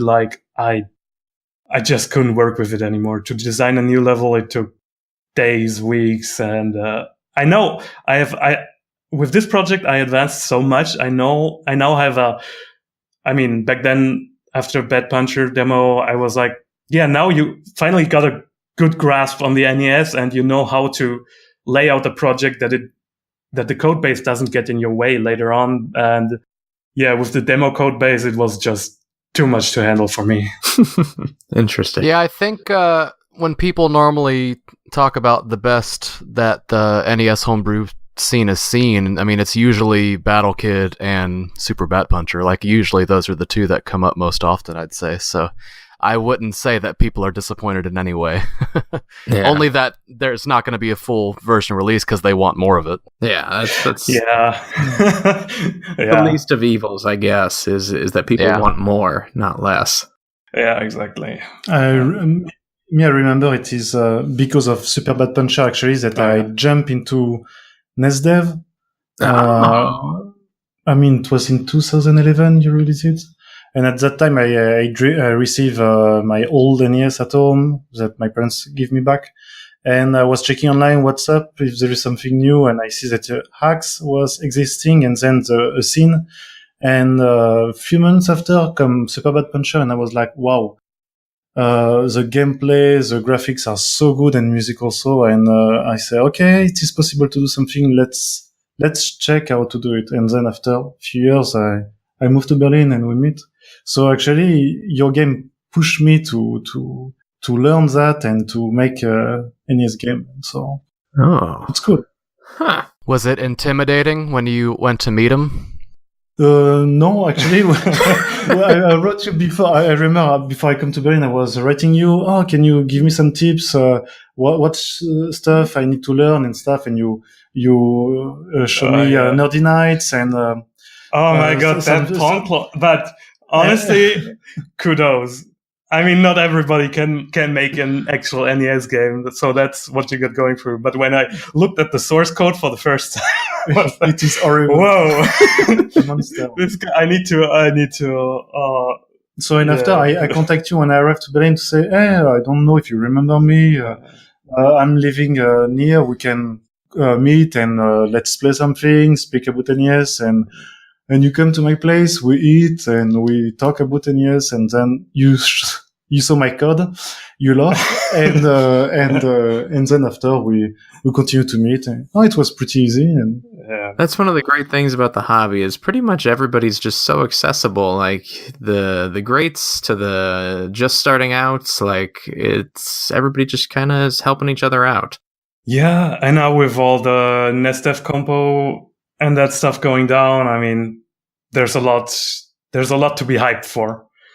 And it seems like in the recent years, like with all these NESDEF compos, finally the Super Bad Puncher emails, they have subsided a little bit. It looks like they're more hyped for other games now, so I'm glad about that. Thanks, guys. And let's talk about Kickstarter a little bit. Why did you choose to go with Kickstarter as the way to release this game? And what do you think it's going to contribute to the overall success? Yeah, so actually we wanted to try to do it the proper way, at least once. Like this was supposed to be our Kickstarter test project.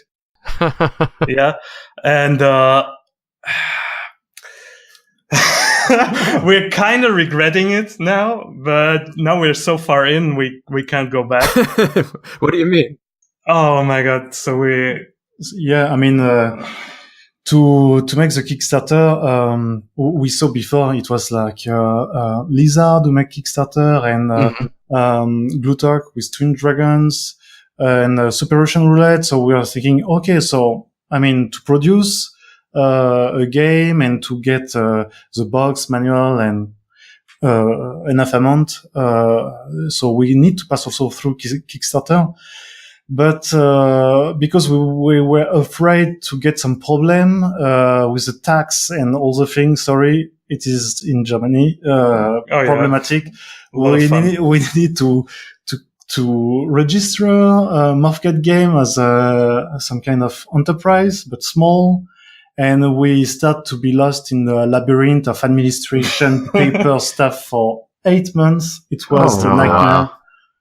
And we still get, some trouble with the paper stuff. So, I mean, we meet because we want to make games, not to make administrative. Yeah, exactly. So now we regret a little bit, but actually we need to make once this thing with the paper stuff, and for the next project after it will go more. Yeah, I don't know if we want to do another Kickstarter. We'll see. We'll see. But it was good to have. I mean, after you're through with it, you'll it's a certain. I don't know if you'll ever need it again, but it's a good thing to know, how to found your own company and stuff, and it forces you to acquire a lot of skills. Yeah. Yeah, exactly, and you never know how you're gonna use it later or when it might come in handy. But yeah, it's a lot of trouble, especially with how we're working. Like we have our day jobs on the side, and we're taking everything really slowly. We're like, yeah, if a feature takes 2 months to implement, no problem. We don't set any deadlines for ourselves. We just work on it until it feels good, until we think we're done, and that's our process. And yeah, that got a little shaken up by the administration stuff where you don't have that much freedom there. People, I think, generally know that NES games take a long time to make themselves, but I don't think they realize that releasing the game is almost just as much work. Absolutely. Yeah. We didn't realize before either, but now we realize it. Yeah. It's painful. Yeah. But also the thing with Kickstarter, it is like we wanted that all is ready, so that the game is ready, even the box and manual data are ready. So also all this part was taking time. So. Yeah, so basically we're just raising funds for the cartridge production. Yeah, that's a good way to do it. I hear anyway. Yeah, I mean we all know the stories about NES, not even NES, it's indie games in general, or games in general, on Kickstarter passing the deadlines, the estimated date many times. Yeah, you can make all the estimations you make, multiply them by 10 or something, and it might still not be enough. Then multiply them by 10 again when they don't happen. Yeah, exactly. So, with you being from Germany, Julius, and you being from France, Nicolas, like, what are the homebrew communities like over there? We hear very little about the homebrew communities in Europe. Do they exist? I know of like two, like this guy Lazy Cow. Oh yeah. Wolfling. Yeah, he made the Wolfling, exactly. He's from Germany, and then there was some other guy getting into it, maybe two. And apart from that, no, not really. The NES wasn't really as popular here. I think it was the Commodore 64 that was really, really popular here, and you have a lot of demo sceners and homebrewers on that platform, I think. And you have the Super Nintendo, which was really popular here, and you have some homebrewers there, and NES, really not so many. How about France? In France, for the moment, I know only Glutok, who make Twin Dragons. Apart of that, I don't know the community NES dev in France, because I moved to Germany. But I mean, NES was really popular in France, and also Super Nintendo. So I see appearing more people going to NES homebrew. It was like I saw a project passing. It is a Saturday Man, and there is also another guy who work on some like a Super Smash Bros for NES, but with some kind of orcs. Oh, Super Tilt Brothers, yeah. Yep. So I've noticed that the community is a little better in France, and I can sort of make out the French a little bit. But with the NES not being quite so popular in Germany, what caused you guys to want to start making games for it, I guess? Was it a factor in your childhood? Was it something you just discovered later? Like, you kind of touched on it, but I'm kind of curious. Yeah, for me it was a friend, kindergarten friend, had an NES, and once a month I went by his place and could play the NES for a few hours, and that basically made it something sort of unattainable for me, like the Holy Grail, and I think that that screwed with my head a little, and I got back. I forgot for a while about this console in the late 90s and 2000s. I wasn't really playing any consoles anymore. But then it got back to me in 2005, and I remembered all the things, all the good times spent, and yeah, that's that. And on my side in France, it was like I get the NES. It was my first console, and also my best friend at that time get also NES. So we were always like each afternoon, like going to play something like Mega Man, never finish it, normal. and or Turtle Ninja. My first game was Turtle Ninja. It was Turtle Ninja. Yeah, it was dramatically hard. And, so I keep it long, this console. And even I was still playing it when the people were, with the PlayStation 1. So, looking in Flow Market, some new game and stuff. So it was a little bit weird at that time for my friends. that I still play this console. But anyway, I mean, that's why maybe it's pushed me to dig in this way to see how to make graphics and level design and stuff. So I know it's probably hard to think ahead since you guys still have so much work to do to get this, out with the Kickstarter and everything, but do you have any indication of what you want to do after this game is out? We've got a couple ideas. I mean, I don't know if we should talk about them. We have a lot of. What I'd really like to bring to the NES is isometric games, and I mean, I played a lot Snake, Rattle, and Roll in the past this year, and it's a really good game, but it's also frustratingly hard, and there are some design elements. I think there's a lot more potential there to make an isometric platformer, and maybe we'll have a go at that. Or we're going to try some other consoles in the future. I don't know. So can I take your engine after you make that, and so I can make a Marble Madness sequel? Yeah, why not? I mean, yeah. Maybe we're going to release it, actually.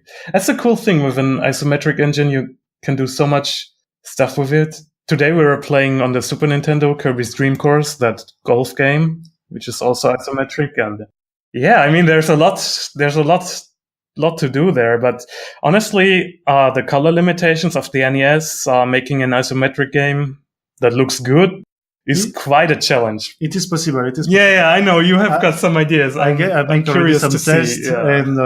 I was going to say, he's gonna hate you because of the attribute tables, but if he's on board, then the battle's won. Yeah, exactly. I mean, he likes the challenge. That's. I'm glad about that. I made him go through so much. I mean, for Micromages, for example, it was like... Yeah, even by the 8x8 pixel sprites he was giving me. It was so hard at the beginning, it is, for example, for Micromages, limitation, 8x8 pixel, it is so tiny and oh my God. But I mean, after a few months, maybe after 1 year, you get into it and you can find some solution. But we're never going to do another 8x8 pixel base. No, so detailed. They're great. Well, it took a long time, actually. And I mean, for next game, if it is isometric, I mean, if the sprites are bigger, it would be very helpful. Yeah, absolutely. So we have to ask, just because, of your previous history, is there anything you want to say about Super Bat Puncher to either keep fans at bay, to give them hope, to close the door? This is a chance to just stop getting those emails, I guess. Oh man, thanks guys. Yeah, well, what can I say? I'm basically done with the project. I mean, I'd like to revisit it sometime, but I personally think it's not. Maybe it would be more of a different game, because I personally think it's not. And people will hate me for this, but it's not unique enough. Like, it's a side-scrolling sort of Metroidvania thing. And yeah, you've had all that before on the NES, sort of. The mechanic is pretty cool. I gotta admit. It is neat. I don't know how I came up with it. Yeah, but yeah, I don't know. I'd just like to say thank you for all the feedback, everyone out there. It kept me motivated to make more NES stuff, not Bat Puncher per se, but yeah, I'm sorry. I was. Well, it's got to be hard. Like, you're like the child prodigy who, did this great thing, and then he's like a 30-year-old, boozed up on the curb, with the sign. Well, that's pretty making accurate, even maybe. better stuff now, but people are unwilling to sort of see that. Yeah, exactly. When I mean, I can understand. I think personally, my skills have grown a lot since then, and nowadays we can bring a lot more to the table. I think if we really put our minds to it, especially with Nicolas. I mean, just adding another team, just not doing solo game dev, having two people already makes the process so much more fluid and worthwhile. Well, I've said it before, and I'll say it again. Actually, I've told you multiple times in the exact same words, because I tend to do that. After you play Micromages, you forget that Super Bat Puncher even exists. It is that good. So people just have to give it a chance, and that's it. I sure hope so. Thanks, guys. Yeah, thanks. All right, so I want to thank both of you guys for coming on. I know that finding a time that worked for all of us was tough because you're over the pond, so to say. So appreciate you both making time for us. I'm very excited for everyone to check out your game. But I do want to sort of close this out just to sort of feature some music for the game. Do either of you have a favorite song from the game that you'd like to feature? Yeah, I think... my personal favorite is the Worlds 2 theme, but... Yes! That was the one I was hoping for. Great. Yeah, I think most people like World 4 best. I don't know. What's your favorite? I prefer the World 4, but okay. 2 is good also. I mean, yeah, we'll play them both at the same time. Yeah, cool. That will make it even better. All right, well, is there anything else you guys want to say before we cut you off? I mean, thanks a lot. Thanks for anyone supporting, and thanks for keeping the homebrew scene flourishing to all of you. But yeah, I mean, we make this stuff because it's our, like, it's fun. It's just our calling, I guess. But it's so cool that people, when I started out, I didn't think anyone would ever pay attention to these games, and now we get so much influx of new talent. Yeah, I'm really, really glad to see how the scene has developed. Thanks. I'm hoping you'll be happily surprised with the success of your Kickstarter and the support you get from people who just want to play it. So we shall see. Yep. Yeah. But here is the level 2 music from Micromages. Thanks, guys. Thanks.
So what have you been up to these days? These days? Yeah, these days. Now that boxes are finally kind of hopefully going, and I am really excited to get back to writing and programming. I know. I love when you're in the middle of programming mode because I get a lot of texts and like videos of your laptop screen like showing off a text box or like something. You're always like really proud of something, and it's really awesome to like see you succeeding and pulling off these cool little programming tricks. So like I'm anxious for you to get back to programming mode. I have learned how to make animated GIFs, so it's no longer videos off my phone. Well, I mean, it's still easier to text a video off the phone. Oh, sometimes it is. I like it. Yeah. But yeah, it's awesome being able to post GIFs, and I love that we say that differently. It's going to annoy the hell out of everyone. You say it incorrectly, and that's all there is to it. Like, you can't correct what's broken. You're just going to keep going. Well, we already talked about Lizard. But I love that we can... Oh! No, I'm just kidding. I love that we can post these to Twitter to, like, show off in animated form what we're working on. It's really cool. Did you see all the ones I posted on Twitter? Quick, run out to Twitter and check. I mean, me physically? And, like, am I physically running? I'm so confused. No, because I don't ever post anything to social media. You did. It's been a while. Not for programming. No? No, I'm always afraid, like, once I show something, then there's, like, the expectation, like, that'll be done next week, right? And it's like, no, this is a long-term project. And so I'm finally excited to kind of start on what I would call, like, my dream projects. Spookatron was kind of the training wheels, and now it's time to make the game I've always wanted to make, or at least one of them. So you're going from riding a bike with training wheels to zooming down a steep hill without training wheels. Oh, yeah, we're just going balls first. Balls first? Like, how does that... Is that not an expression? That's not important. Okay. Oh, and my first step in this sort of process has been to develop this template where, like, I can quickly create new projects.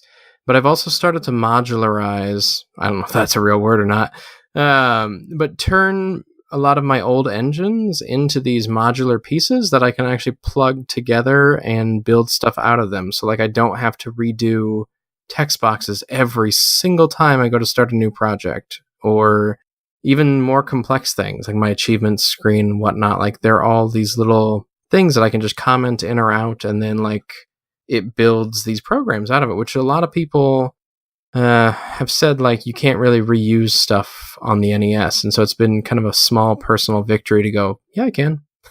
Yeah, I've done it to a smaller extent with some of my stuff, but seeing how you've done it has been very impressive. You've taken it to sort of another level that I didn't know could be taken to.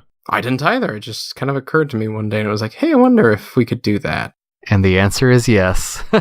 Yeah, so I'm still kind of finishing Spookatron stuff, production-wise, but then I am really excited to start to be able to talk about a new project, finally, after all these years. Ooh. What will it be? We'll see.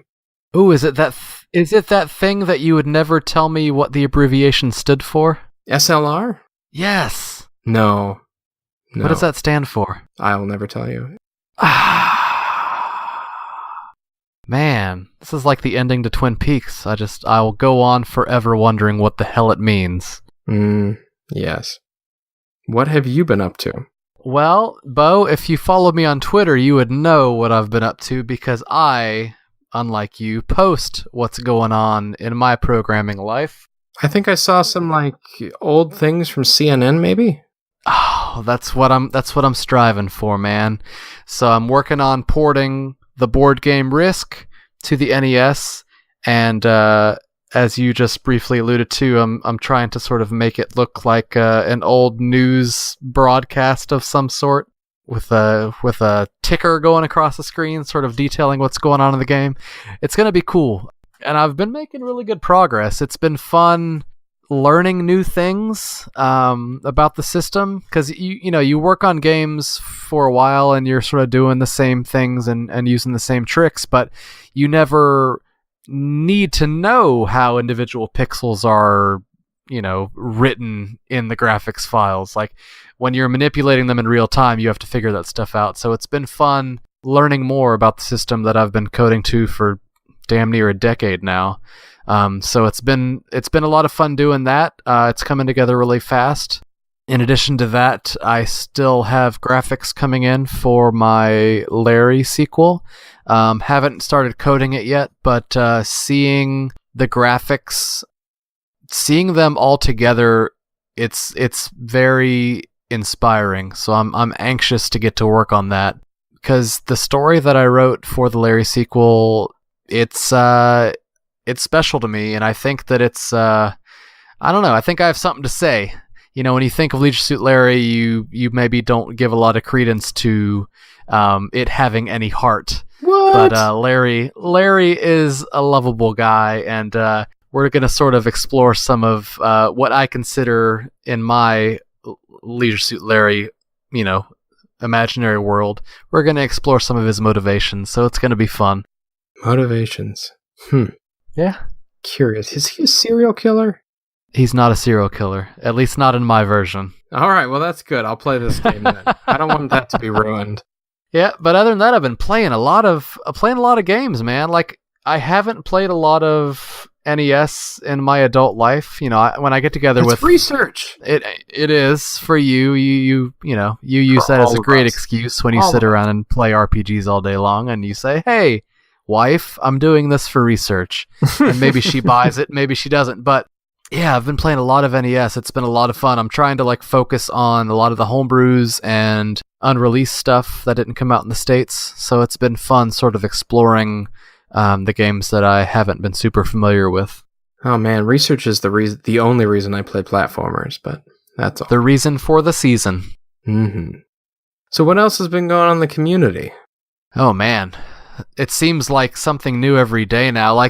There's so many people. It seems like the community has grown to such a level that everyone's working on such cool stuff that every day something new is blowing people's minds. But I know Glutok from Beau Studios, he's been working on a Wi-Fi adapter for the NES. It seems really interesting. I wish I understood more French. I know, it's like a fabled unicorn, Well played, sir. Yeah, so Antoine he did Twin Dragons and all that, along with some other folks, of course. But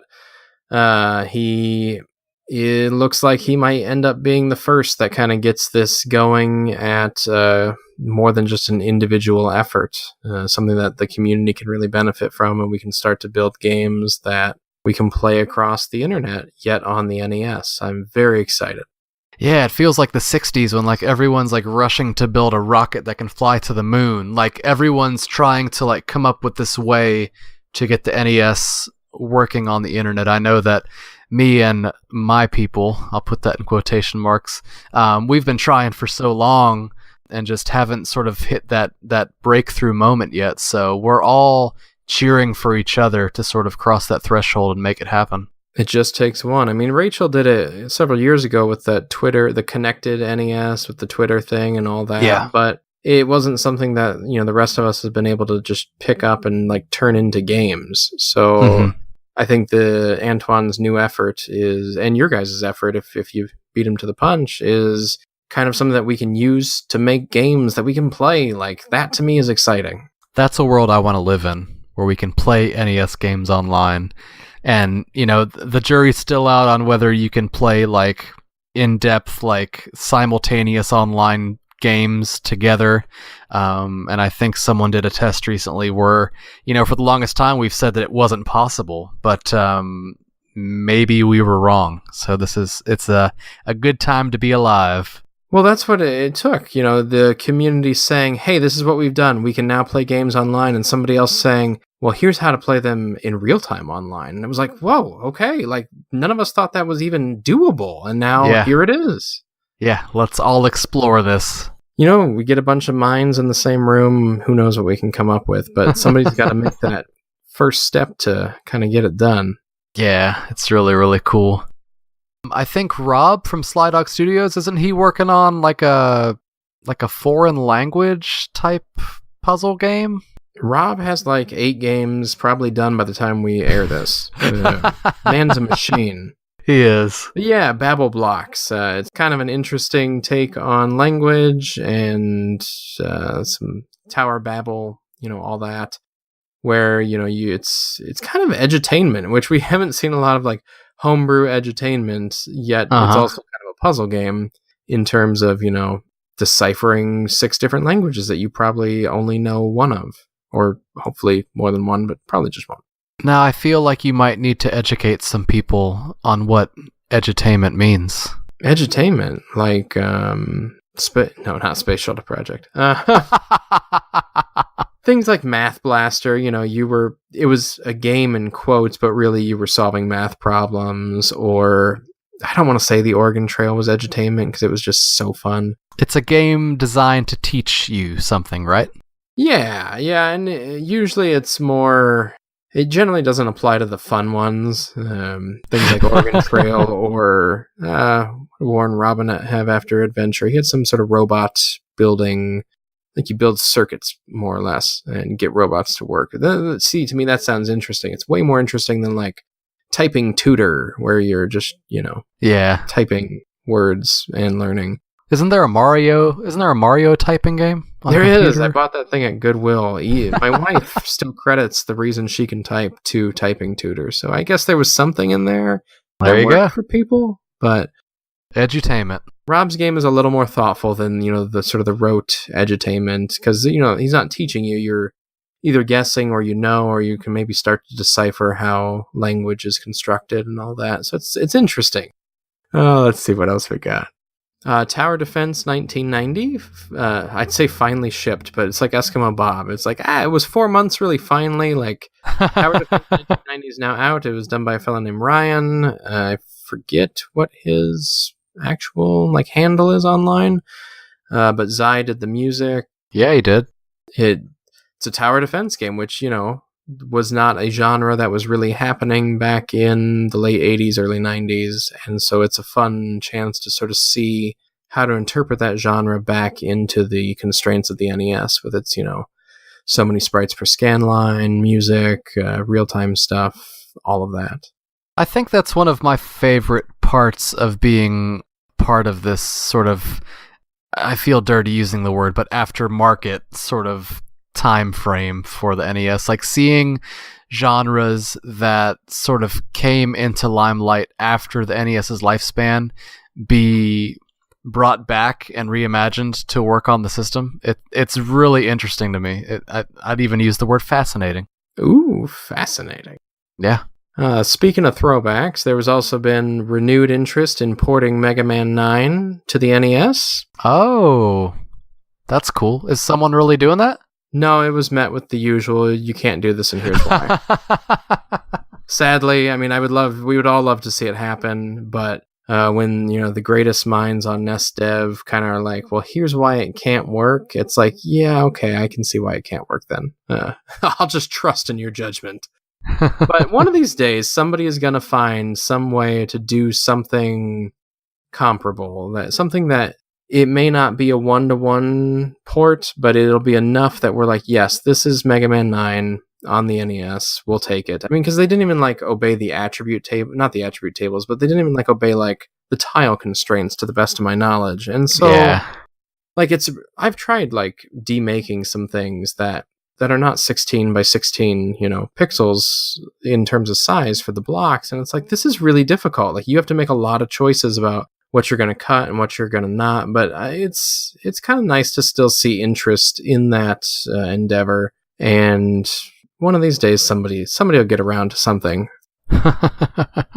Nim and Nam has been released as a ROM, which it's a little puzzle game. You're this little tiny, some sort of creature, and you eat other creatures, and you have to eat them all on each screen. You just gobble them up. You have this giant mouth. It's very well animated. And it's just a fun, it's one of those charming little puzzlers. It doesn't require a lot of strategy or well, it kind of does towards the later ones, but it's not like Grunio Zerka 2 had a lot of you got to make all the right moves, but this is more time-based where you can just run and jump and try to eat everything as fast as possible, but then it gets trickier as you go along. But one of the most fascinating things about it has been, or in my mind at least, are the weather effects. Have you checked this one out yet, Kevin? No, I thought that I have, but hearing you describe it, it just doesn't sound familiar at all. Well, the weather effects aren't in the first world. You got to get to the second set of stages and the third set. And weather is very hard to do on the NES because there are no layers. And so you got to usually do it with sprites, or like Rob did in the Mad Wizard, you got to sort of fake rain in the background by just having an all black background. But the fellow who did Nim and Nam, you have rain, you have snow, and it looks awesome. This is a teaching tool for, well, it's a teaching tool for me anyways. I find homebrews that are they're doing things that licensed games never did. This is the one to learn from. This is what I'm going to study, is what, the people that I could talk to right now, if I wanted to, are doing. It's just a very different world than the licensed era. Well, I'm going to have to go check it out now. I mean, you've hyped me, so I imagine people listening are hyped also. Yeah, and it's free download. And, Brad did in Lizard, which we talked about last episode. He did some, cool snow and stuff like that, and that was very creative. But Nim and Nam, takes it even further, and I really just got to analyze it more. Like, I don't know how he did it. It looks so good. Cool. Or she. I'm not quite sure if it was a he or a she. There's been several releases by one person. Vegetablets Go and 11, which looks like Evan 11. I can't say some of these things, but this one's in Japanese, so like I kind of have a pass on that one. Yeah.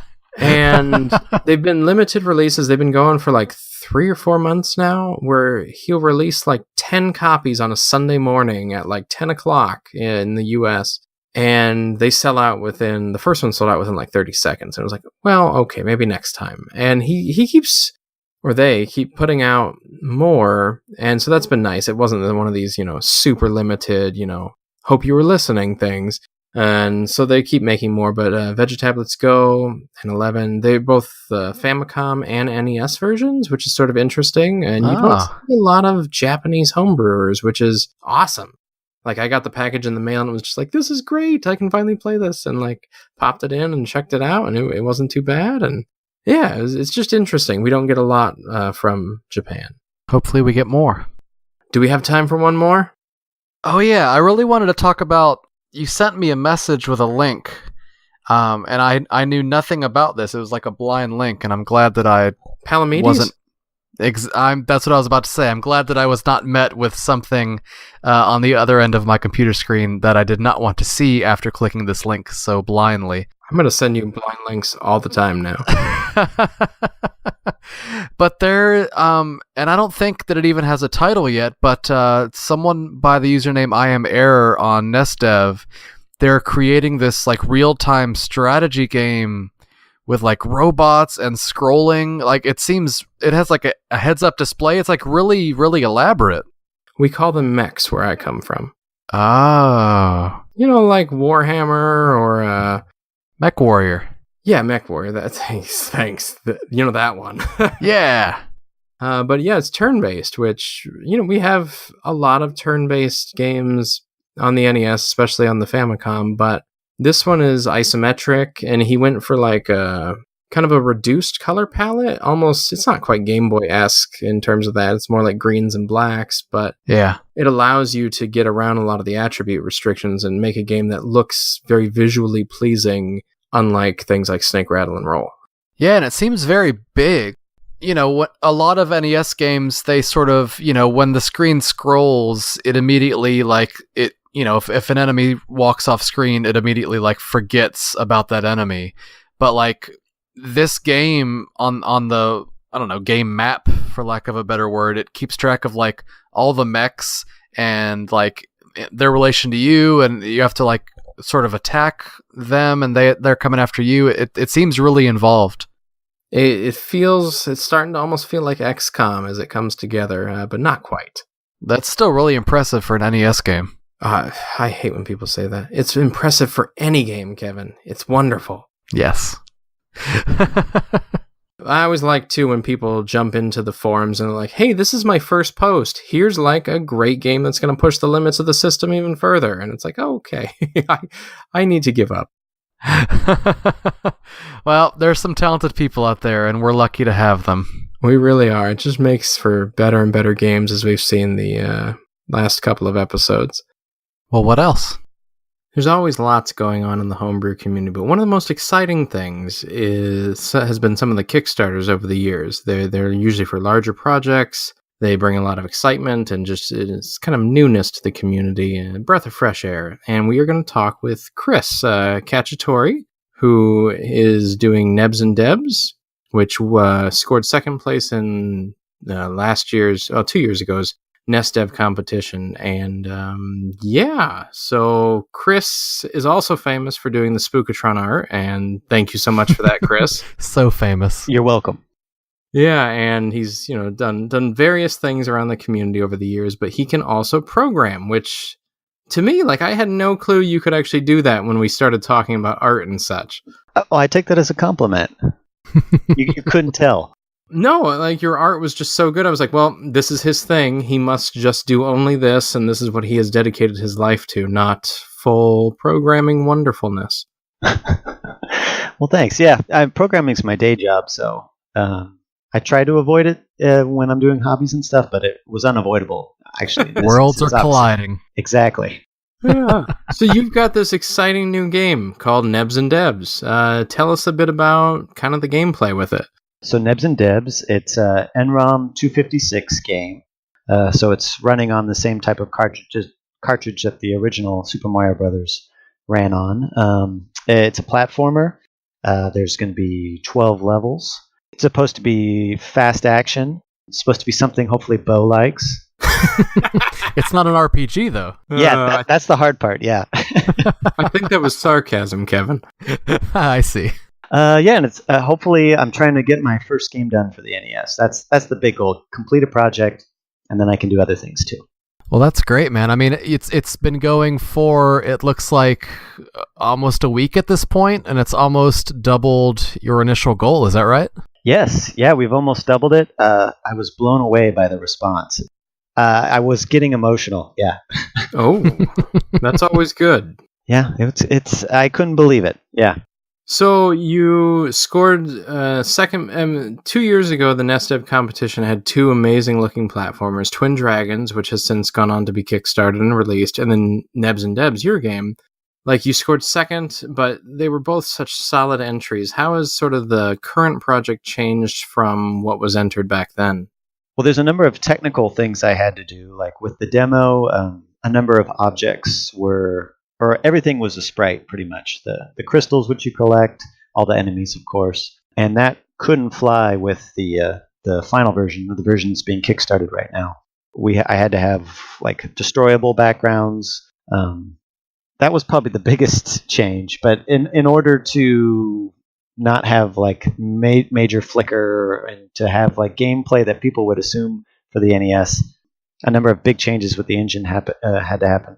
That was one of the neatest things about the new version has been the destructible backgrounds, because you don't see that all that often, at least on the scale that you've done. Well, thank you. It's hard, turns out. That's what she said. Yeah. Oh, Kevin. Oh, Kevin. I remember seeing you'd sort of polled on the forums questions about bosses and stuff. And people had suggested this sort of shark boss, I think, or you'd posted some image and people liked it. Is the shark boss returning? Unfortunately, no. You know, boss fights, like coding them, it takes a lot of space to like have a satisfying boss fight, I think.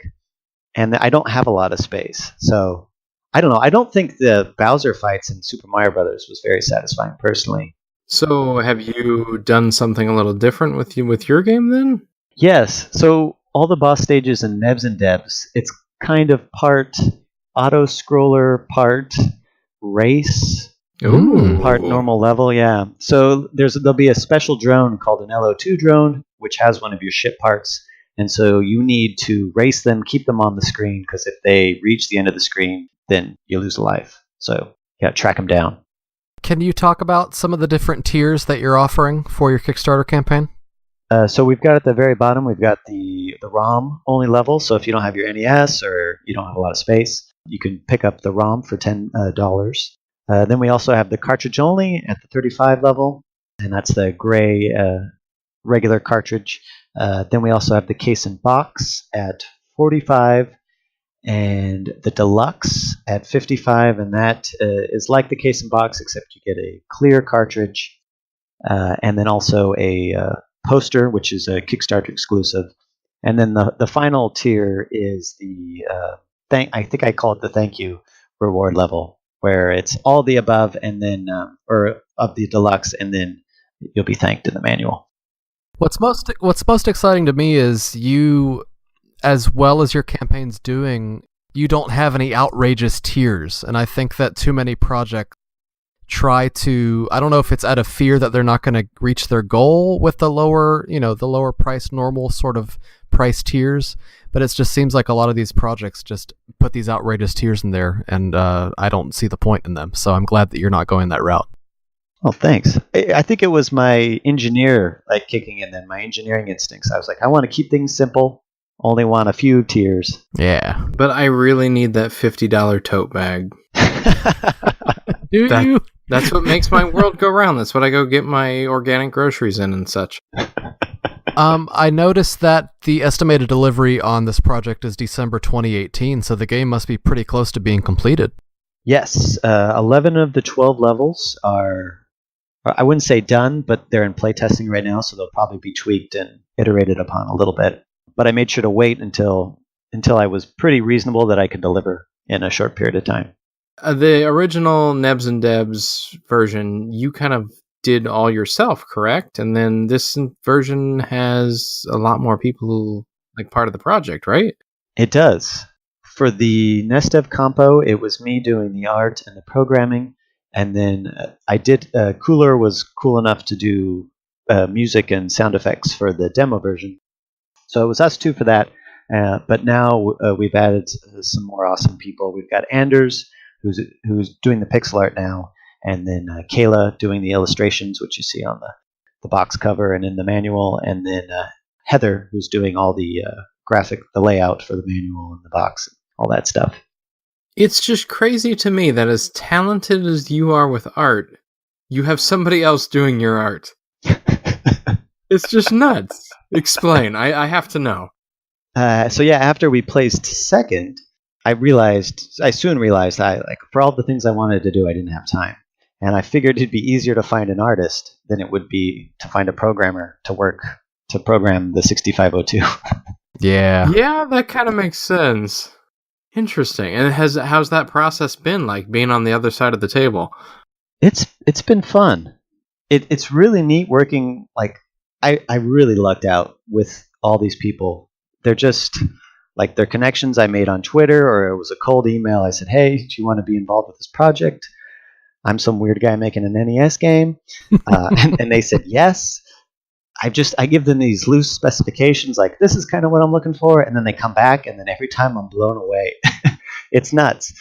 So yeah, with Anders, it's just like he thinks of things, or he has sent me assets where I wasn't expecting it, or I wasn't looking for that, but then it's perfect.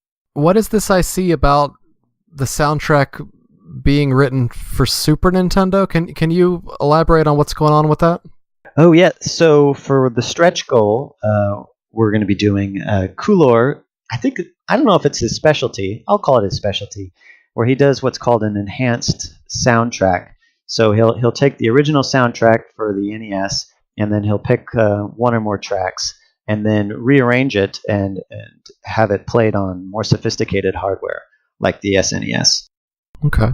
I can't even imagine how that would work, but he seems to be very talented at what he does, so I won't ask too many questions. Well, shoot, this is all very exciting. I'm very glad to see that Nebs and Debs has already done well and is, on its way to do a lot more. It's been a neat project to kind of watch. You never know with the NestDev stuff. People finish projects and where are they going to go from there? And you've taken your time and you've polished it up, and yeah, very excited. Yeah, I think my favorite part has been seeing the progress, because you always post the GIFs on Twitter, so it's been fun seeing the progression of the game, over the various months as you've added to it. Well, I'm glad you enjoyed it. Yeah, so if you're curious what Chris has been up to, you can be found at... you can go to nebsanddebs.com, and that has a link to the Kickstarter, and then also has a link to my Twitter profile. My Twitter profile is kind of unpronounceable. Well, thanks again for coming on, and check out Nebs and Debs. It's on Kickstarter right now, and yeah, action platformer, jumper, NROM 256. You'll have lots of fun. Well, as always, we appreciate you guys listening. If you like what you hear, you can always rate us on iTunes. I think right now we're sporting a pretty solid 5-star review, so if you want to add to that, we would love you to. If you have any questions, you can always email us at nesassemblyline@gmail.com. We will answer all questions sent to us on a future episode.